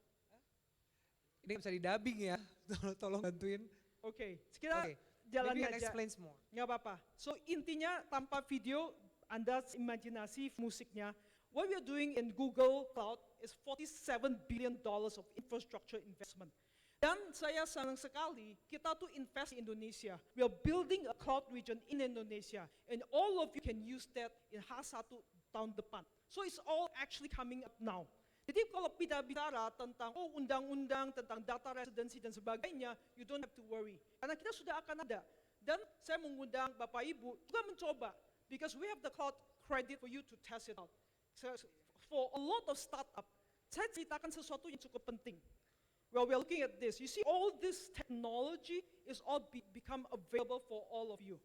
The intinya apa? When we talk about business model, ya, kalau kita try to have a startup or millennial mindset, whereby you're able to be agile, you can be innovative. Intinya adalah, Anda tuh harus melakukan sesuatu, tapi you don't really know the business model. You want to try that out. Nah, kalau dengan caranya sekarang, Anda selalu pikirkan, aku harus beli servernya dulu, aku harus implementasi aplikasinya dulu. Itu kan makan waktu. It takes any time from 6 months to 12 months. If you do your application, your server on the cloud, sebenarnya Anda tidak perlu pakai whatever investment with the capital investment sekarang. Anda bisa langsung nyala, you tried it on, it's just like that. That's how simple it is. Okay. Sekarang saya mau ceritakan adalah when we talk about all these services, you can see di sini Bapak Ibu, all these icons are the things that you know every day. Dan justru itu dengan AI, dengan machine learning that I think the previous speakers are talking about, sebenarnya all these are embedded. Kenapa itu penting? Misinya Google adalah how to organize the world's information in a way that is universal, useful, and accessible for all users.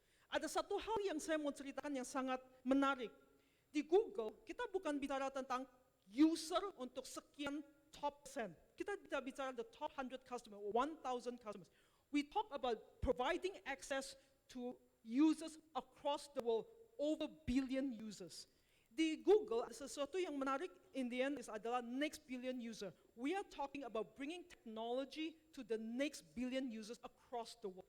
Di Indonesia pun, kita kerjasama misalnya dengan Telkom, dengan beberapa ISP, di mana kita memberikan wifi gratis di tempat yang tidak ada akses internet. Dan kita lakukan itu dengan cuma-cuma. So one thing for sure, the access and technology is important. And we need to provide the equal playing field for every single Indonesian in the country.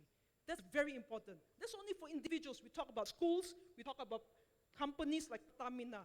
Karena data itu sangat-sangat penting. Kita tidak bisa ungkapkan bahwa when we don't make decisions based on data, sebenarnya we are drilling oil in the dark, in the blind.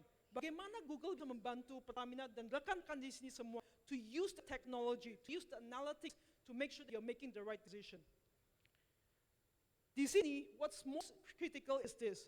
When you talk about internet, sebenarnya you talk about trust. Karena Anda tuh memberikan kita kepercayaan, right? When you do e-commerce, talk about purchase on the e-commerce. Sebenarnya Anda pesan barang, bayar di depan, dan tunggu barang diantar. That's about trust. The whole thing about it is about trust. Now, when you talk about the cloud, it's the same thing.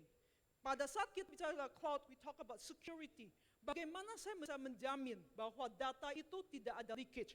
Contohnya beberapa minggu yang lalu atau waktu yang lalu, di mana ada data penumpang dari pesawat tetangga, whatever, mereka leakage. Kita harus jamin itu. Imagine the number of users that is on Google Cloud. Sebenarnya itu banyak yang coba nge-hack. Itu kan sebagai kebanggaan ya untuk orang yang bisa nge-hack. Tapi put in a lot of security checks on that. Sehingga orang tuh susah sekali untuk masuk. Itu yang pertama. Kedua, tadi survei katakan hanya kira berapa persen yang hanya memiliki 50%, right? In terms of knowing about cloud. Di Google, kita memberikan choice. Kepilihan itu adalah di Anda semua. Apakah Anda maunya full cloud? That's okay. Ya, a lot of startups do that. Tapi Anda juga bisa bilang, saya tidak mau. Saya masih mau ada data di data center saya, taruh di on-prem saya, tidak apa-apa. Karena apa? Kita bisa memiliki namanya UNTOS. Okay, because in dunia oil and gas, certain data you don't want to put outside because we are afraid. Apalagi ini ada kekayaan negara. So we are able to provide you on that. Kita juga bisa lakukan multi-cloud. So the best thing about this adalah pilihan. Ketiga adalah pada saat Anda bicara, oh I want to do analytics, I want to do machine learning. Seringkali khawatir. Khawatirnya apa? Pada saat Anda mau lakukan all this data management, Anda akan pikir, do I have the skill? Saya ngerti gak, orang saya tuh SDM saya, apalagi orang IT sering kerja di sini, udah training, pindah lagi. Ini pindah lagi. How do you sustain that knowledge in your organization?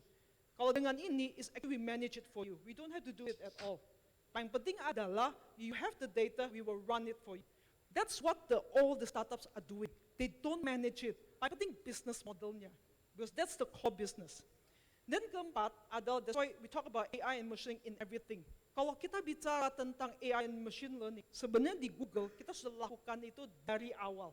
Ada IT companies bilang, oh ya nanti 3 tahun lagi, 5 tahun lagi. Itu bukan.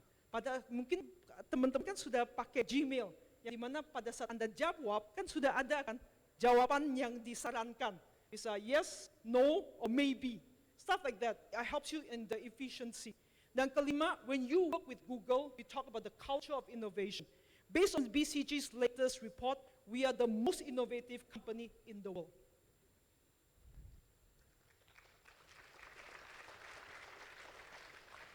Tapi satu hal yang penting, yang saya sangat banggakan sebagai warga negara Indonesia adalah kita memiliki investasi yang besar sekali di Indonesia.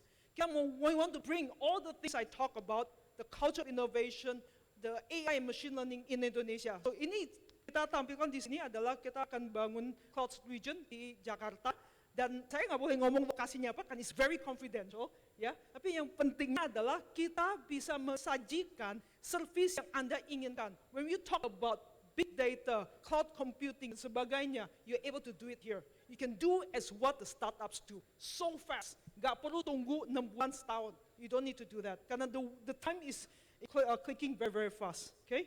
Nah, kalau Bapak Ibu juga lihat, ini garisnya, Bapak Ibu yang di belakang, itu ada network ya, yang biru-biru. Itu submarine cable, semua dimiliki oleh Google.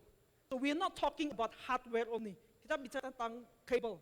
Kenapa? Karena kita juga harus memberikan user experience untuk YouTube, untuk Gmail, supaya mereka tidak ada latency. Itu utamanya di situ. I want to share 3 things from oil and gas perspective. Yang pertama, scientific computing. Kita bisa lakukan simulasi.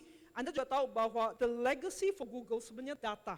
Itu sangat-sangat, saya pikir is the one of the biggest legacy that Google has. Nah, kita bisa lakukan hal itu untuk processing, khusus untuk oil and gas. Dan dari situ juga kita bisa lakukan 3D modeling. Tadi kemarin saya juga coba lihat in Earth simulation. We can see that also. Anda bisa lihat sampai ke dalam dan memastikan drillingnya dengan baik. Bukan hanya itu, saya juga tahu Pertamina juga ada retail business yang dimana kita bisa lihat route optimization, lihat truknya nyetirnya kemana, apa akan ada kebocoran di tengah jalan. We're able to track that. Kenapa? Karena kita ada Google Map atau Waze apabila. So you can combine the strength of Google into one. Kita bukan bicara the cloud platform saja, kita bicara the whole of the strength of Google into one that you can use like all the other companies. Yang ketiga, yang pentingnya ada real time. Di sini kita bicara tentang how do you collaborate, how do you drive productivity. Sekarang mungkin Bapak Ibu pernah pakai Gmail, tapi belum pakai G Suite. Itu adalah tool productivity yang gimana kita bisa lakukan real time. You use all in one. And one of the things that you're able to do in your operation. So these are the things that we, yang di sini bisa lihat all the processing visualization you can use using our computing. Dan ini bisa lakukan cloud. You don't have to invest. Bapak Ibu bisa hemat biayanya untuk negara dalam hal ini. Karena ini bisa dilakukan cloud computing dari infrastrukturnya kita. You're able to use the output. Satu hal yang sangat saya lihat adalah we talk about processing of data, structured and unstructured. Dalam hal ini apa? Adalah images, adalah video. Kita di Google sudah ada capabilitas untuk speech to text dan text to speech. That's how advanced it is. Jadi pada saat Anda bilang, mau saya lihat video, saya mau cari keyword search, Anda tidak perlu lihat semua videonya, Anda cuma taruh kata-kata Pertamina, dan itu akan muncul all the different slots yang menyebutkan Pertamina. Sebagai contoh. So this is how it works ya. I think it's a bit technical, tapi intinya di sini saya mau uraikan adalah all the different steps using the different parts of Google mensajikan sesuatu yang di sini Anda bisa lihat di sebelah kanan. It's integrating all the Google Translate atau Vision. Nanti saya akan tampilkan satu video yang cukup menarik yang benar kita talk about machine learning, auto machine learning. Okay? So tadi saya lihat rekan-rekan saya yang sebelumnya sudah bicarakan tentang predictive maintenance, resource recovery, machine learning, and sebagainya. I don't want to repeat that, but all this technology is available on Google, and you can use cloud to do that. Tidak perlu beli tambahan aset sebagainya. Nah, tadi saya juga bicarakan tentang route optimization untuk delivery. Dan satu hal di situ, kita bisa lihat caranya untuk fleet management supaya kita bisa sangat efisien dan sangat produktif untuk fleetnya di sini. Oke, ini ada beberapa contoh perusahaan atau customer yang sudah memakai cloud computing dari Google. Pertama, Schlumberger, yang kita lakukan ke seluruh dunia. We talk about the ENP Data Lake. We talk about Delphi yang memang dimiliki oleh Schlumberger ya dan sebagainya. Ini yang contoh pertama, Anda bisa lihat ada linknya untuk the article. Kedua adalah Repsol. How do you drive efficiency in the refinery? Ini sebagai contoh kedua. Is also using Google Cloud Machine Learning. So these are examples right now. Ketiga adalah Chevron. Chevron juga lakukan sesuatu di sini. Dan beliau katakan, ini sebagai PhD research geophysicist, beliau katakan, we can now find our documents in seconds instead of weeks, giving us freedom to make well-informed and timely decisions. Seperti itu. Jadi Anda nggak perlu buang banyak waktu untuk cari sesuatu, karena semua itu sudah di archive, and it's actually unlimited in Google. And the last example sebelum saya closing adalah this AutoML Vision dengan satu perusahaan green energy yaitu AES. Okay, what they do is that they have windmills. Kan windmills kan taruhnya di remote area-area yang tinggi, gunung, dan susah sekali terjangkau. Apa yang mereka lakukan adalah pakai drone, lihat kerusakan, mungkin kerusakan dari windmill tersebut, dan jadi mereka dari jauh sudah lihat apa yang rusak, dan pada saat mereka kirim engineer, sudah tahu komponen apa yang harus dibawa. Nah ini saya tampilkan video tersebut supaya Bapak Ibu bisa menyaksikan. Silakan. Hopefully the voice comes on. Atau semua ada audionya ya. Semua ada audionya pasti. Not the biggest challenge. Now we really do have the technology to address the issue of carbon footprint greenhouse gases from the electric sector. This corporation is one of the leaders in new technologies for renewables and energy storage. It's a Fortune 500 company. Our mission is accelerating a safer and greener energy future. now we have around 8 wind farms. Each farm has different capacity, starting from 50 turbines up to 300 turbines. They cover large spans of geography and land that are spread across hilltops and mountainsides. All these turbines need annual inspections. Originally, it could take up to 2 weeks to do one inspection. We partnered with leading drone service company Measure. Right now, with drones, we can do it in 2 days, and this is safe and quick. For wind turbine inspection, we go out with our pilots, and what we're looking for is cracks or defects, things that may need to be repaired. On a typical inspection, we're coming back with 30,000 images. Spending 4 weeks reviewing images, I don't think anyone's going to argue that that's the best use of a highly trained engineer's time. How we speed that up and how we make it 10x more efficient is where machine learning and AI comes in. We've built a great end-to-end solution using Google Cloud's tools and platform. With the AutoML Vision tool, we've trained it to detect damage. We're able to eliminate approximately half of the images from needing human review. Meaning 50% of their time can now be very focused on identifying that damage and really determining the right course of action to remediate it. Moving from reviewing images to training machine learning models, it's a much higher order employment opportunity for people, and one where we're trying to develop our team. Google Cloud has been a great partner. Their technology is consistently among the world leaders, and they're just a great partner to work with person to person. At the end of the day, we won't reach the cleaner energy future without advanced tools like machine learning. Technology will allow renewable energy to be cheaper than conventional energy. Artificial intelligence, robotics. This is really what the future's all about.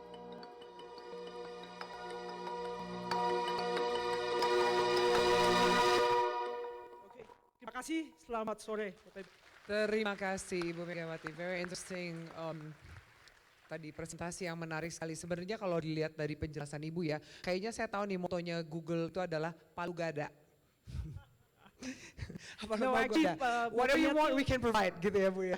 Motonya adalah make it simple. Make it simple. Ya, supaya semua user bisa memakai. Oke, bisa membantu semua orang, semua aspek, semua industri gitu ya. Exactly. Oke, baik. Nah, tadi kita sudah memberikan kesempatan untuk memberikan pertanyaan dari teman-teman yang ada di sini. The audience, actually I already got the questions to the panelists from our audience. Okay, we have 2 questions for Mr. Sebastian Ori. Kita wrap up sedikit aja ya. There's 2 questions. You want me to deliver each? One by one or just like everything? Okay, everything. Because I know we want to go home. Okay. Pertama, okay, Mr. Sebastian, this is questions for you. What is your strategy that the digitalization to be implemented in greenfield project, cost efficiency compared to conventional approach? That's the first question. And the second question is, how do you see digitalization in new and renewable industry and how it can be implemented in Pertamina? Don't worry. So I will take one after the other. Okay, sure. Yeah. So the first one. I think the first one is really about a different approach and a far more collaborative approach, right? If you take the conventional approach, you will have a value chain which is quite well established between the EPC and the owner-operator, right? So you have a specification with a feed process, a specification, an EPC which is going through his project in for 1.5 years, 2 years, and then delivering amount of documents on the table, and then after making the project, delivering the project, and getting the documents at the end. The owner-operator is signing, reviewing everything, signing.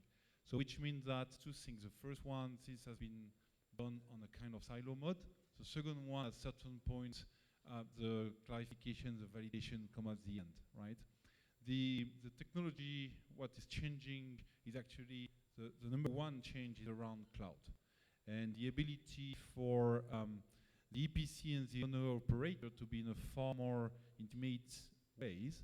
And I think from an owner-operator, that's a big change of strategy, and is basically saying, okay, we're gonna work in all the development of the model into one cloud environment, right? And the transition, the review will be done on a regular basis. The transition, the progress of a project will be transparent in terms of percentage of progress, and the review will be done on a regular basis, and the validation of the different steps will be done also through the project. So it's a change of the way the EPC is working with the owner operator. And I would say, from a general standpoint, it's an additional pressure on the EPC companies. They have a big leverage on technology to increase their efficiency. But obviously, this approach is driving far more openness and visibility to the owner operator. So this is what Shell is doing in their. They have one major project in the region where they have decided that all the data of this full greenfield, which we own will be hosted in a Shell cloud, and the EPC will work in the Shell environment, which is a major change in the way the relation is working. And you can imagine that also with multiple stakeholders, which we share those data around the project. So that's a major shift, which is increasing, which is reducing, let's say, because you share the database, you share the information, the chance to have mismatch is reduced significantly, and you can run some analytics. There is some technology around it. So this collaboration, one environment, is a major change in greenfield. Okay, and the second question for you is, how do you see that technology and digitalization in new and renewable industry how it can be implemented in Pertamina? So I think that I would talk about digital technology, right, rather than expanding to generation technology. So from a digital technology standpoint, in terms of renewables, there is a few things. The first one is that renewables most of the time are smaller power generation, and very often remote power generation, right? Especially if you take wind, even if in Indonesia, as explained this morning, maybe the wind power generation may not be the number of source, solar may be the number of source, but even solar will be in remote places. So from a digital structure standpoint, there are two or three things which are actually part of the generic view. The first one is capability to visualize the different assets in one environment. So instead of having supervision and very scattered production, having one ability to look at all the power production in one environment, being able to look at this as a virtual power generation, right? In some areas we talk about virtual power plant, where you have different fields of solar panels which are managed in one, let's say, one structure, so that you can manage the relation with the grid on the smarter way, right? Okay. And you can rebalance load between the different production generations. So remote visibility, analytics, and the provision in terms of weather forecast. It's specific, so that you can provide information to the main grid and to the main, let's say, regulation of energy on what will be the production plan in the coming hours or coming minutes, and sharing this information in a very dynamic way, right? And the last piece is maintenance, predictive maintenance. I think the drone application is very interesting from wind blades, where you can basically integrate that in a more generic and general maintenance performance. So all these three, I would say, are generic from renewables. They are not specific to Pertamina. I think in the world of Pertamina, there are two reasons why this will be even more interesting. Is first, it's a lot of new greenfield, so you can equip the field with the right technology, right connectivity. And the second thing is, as we said initially, a very big country, very scattered country, where remote supervision and remote control is providing far bigger value than in some other geographies. Oke, jadi kurang lebih bahwa bisa dilakukan, bisa diimplementasikan untuk Pertamina, dan bahwa digital ini bisa membantu ke arah perubahan. We're swifting, we're changing to the new direction, the new and renewable industry. Baik, terima kasih banyak atas jawabannya. Thank you for the answer, Mr. Sebastian Ori. And I have one question for Mr. Ichikawa. How Toyota strategy to develop PHEV or pressurized hydrogen EV to face fully electric vehicle or EV.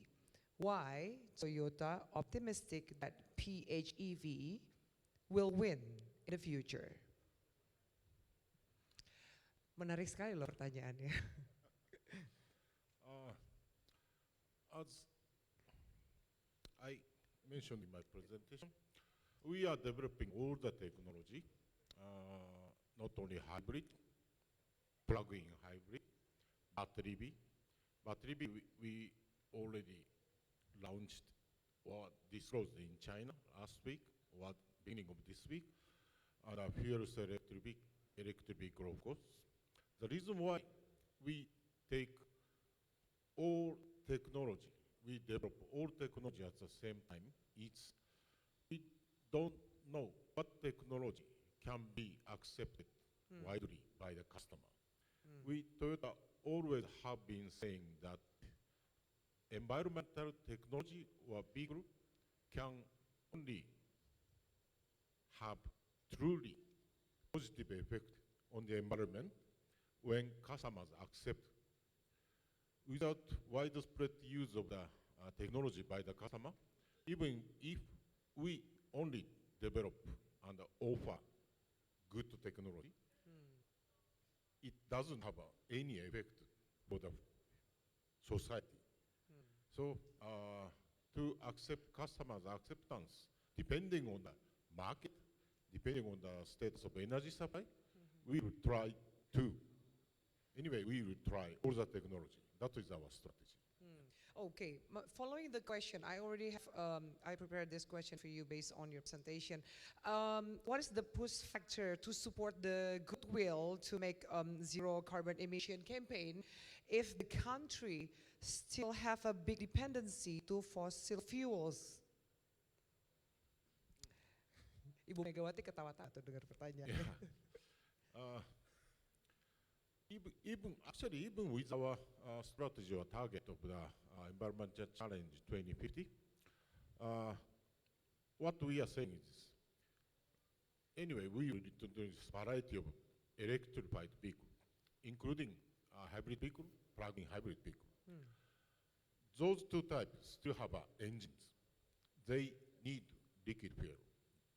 But liquid fuel is not only fossil fuel. So we are aiming use of biofuel at the same time, and if necessary, natural gas for heavy-duty vehicles, together with electrification technology. That will reduce tailpipe emission, not only tailpipe emission, but also at the time of the energy production.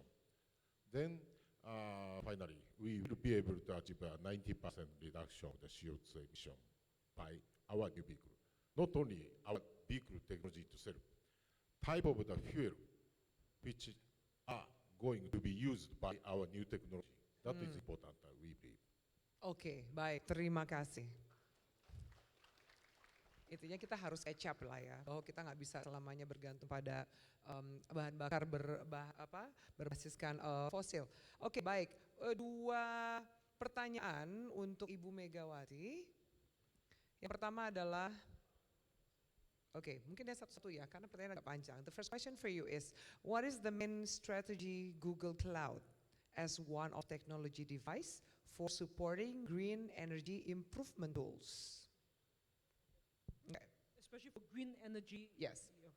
So I think one of the things that we are very proud of is actually providing data, right? I think for all the innovation, all the improvements, we need to come back how the source of the data first. I think that's first and foremost. Because we are not in green energy. I mean, we don't produce that. However, I have to say, which we didn't really show in the video because there's no music with that. We are the biggest user of green energy across the world, right? You can see that if you see the chart, we are a very big proponent of using clean energy in how we operate.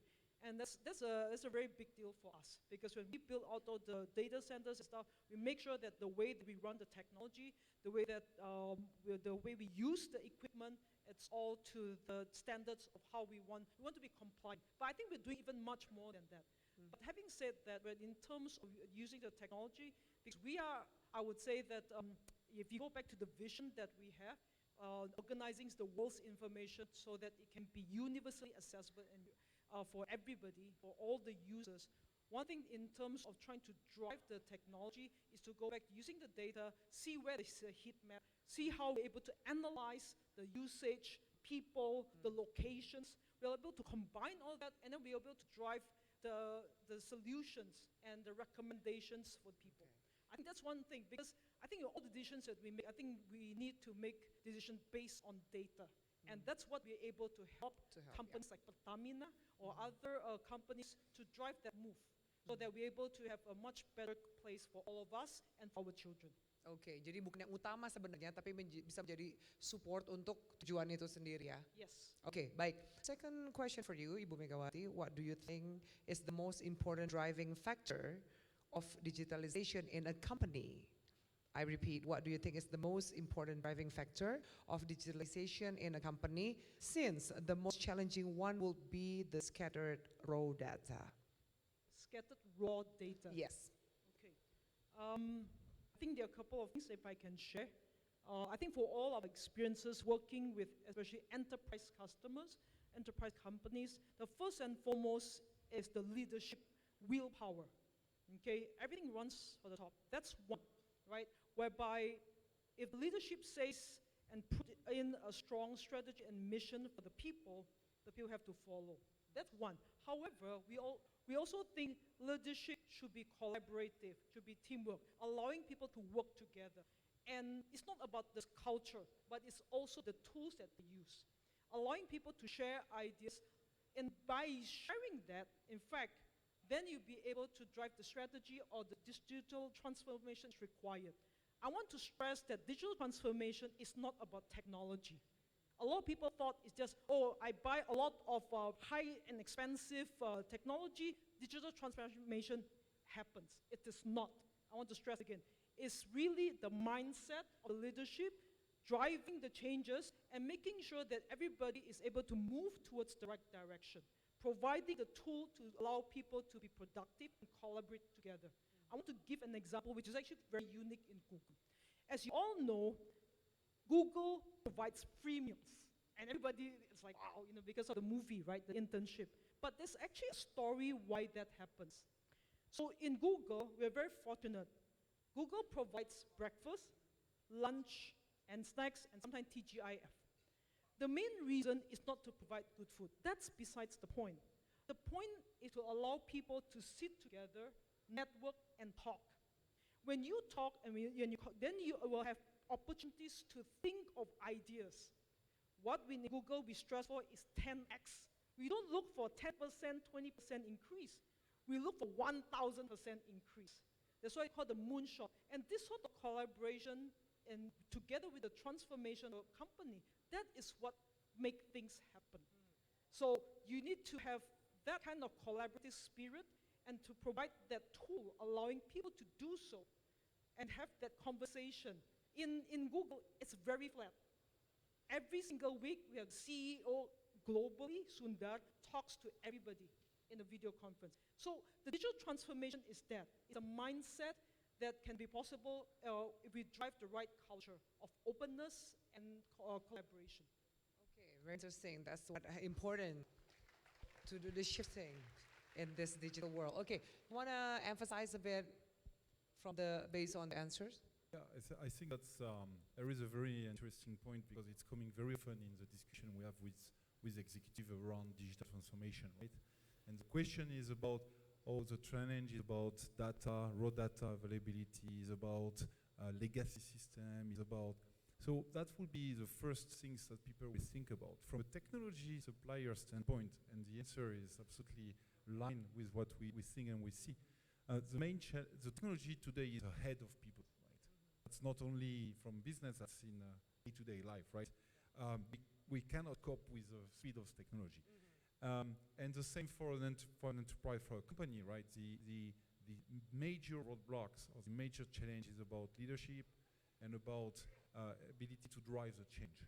So then after actually a discussion I had at lunch is about from a leadership perspective also benchmark yourself, right? And take the time, we're all in our day-to-day business looking in our internal challenges, but take the time to benchmark about what is done, to visit other customers, whether the same industry or adjacent industry, and I think any supplier will be happy, or any technology partner will be happy to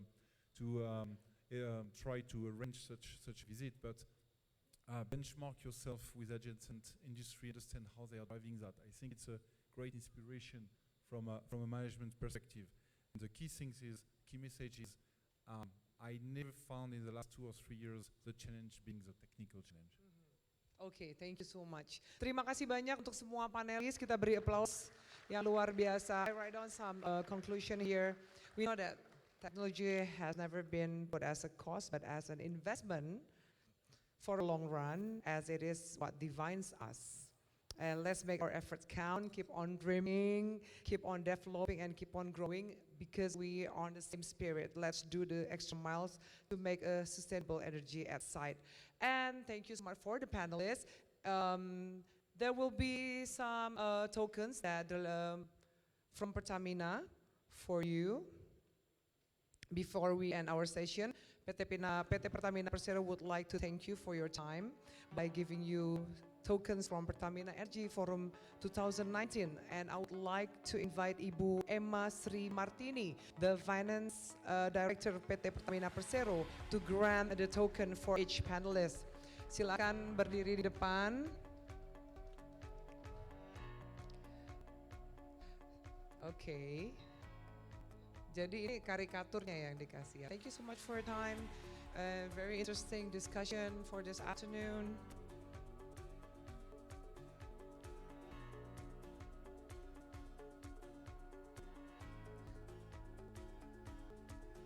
Very cute.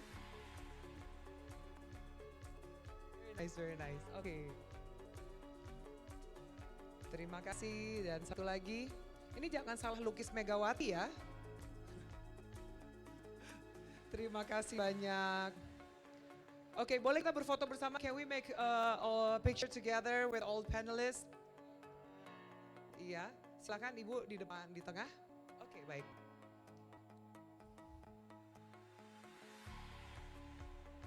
Oke, terima kasih. Terima kasih banyak. Thank you so much for your time and your participation in this panel. Thank you so much. Nice to meet you. Thank you, terima kasih banyak Pak. Oke, terima kasih banyak dan hadirin sekalian. Mr. Soichi, thank you so much. Nice to meet you. Terima kasih banyak. Ibu Megawaty, terima kasih banyak. Sukses selalu.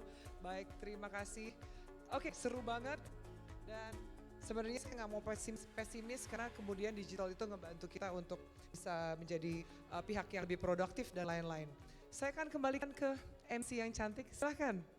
Thank you very much, ladies and gentlemen. Let us give Mbak Aviani Malik the biggest round of applause. Mbak Aviani, we thank you so much for giving us such freshness, elegance, as well as charm in moderating our last panel discussion of the day. And we also thank our dearest panelists and experts for giving us their secret recipes as well as their future plans on their expansion, as well as highlight on the importance of digitalization, as well as technological advancements. Now, distinguished guests, ladies and gentlemen, it is time for our quiz at the end of our panel discussion. For that, we'd like to invite everyone to please take out your phones, log in the PEF app, and get set on your mark, and let's continue to participate in the quiz, because by the end of our event, by tomorrow afternoon, you will be one of the winners among 3 winners that we're going to announce, and you're going to win excellent prizes. So the first one is technology breakthroughs to move your car, Hydrogen, Hydrogen, Hyperloop, or Hypebeast. Interesting choice.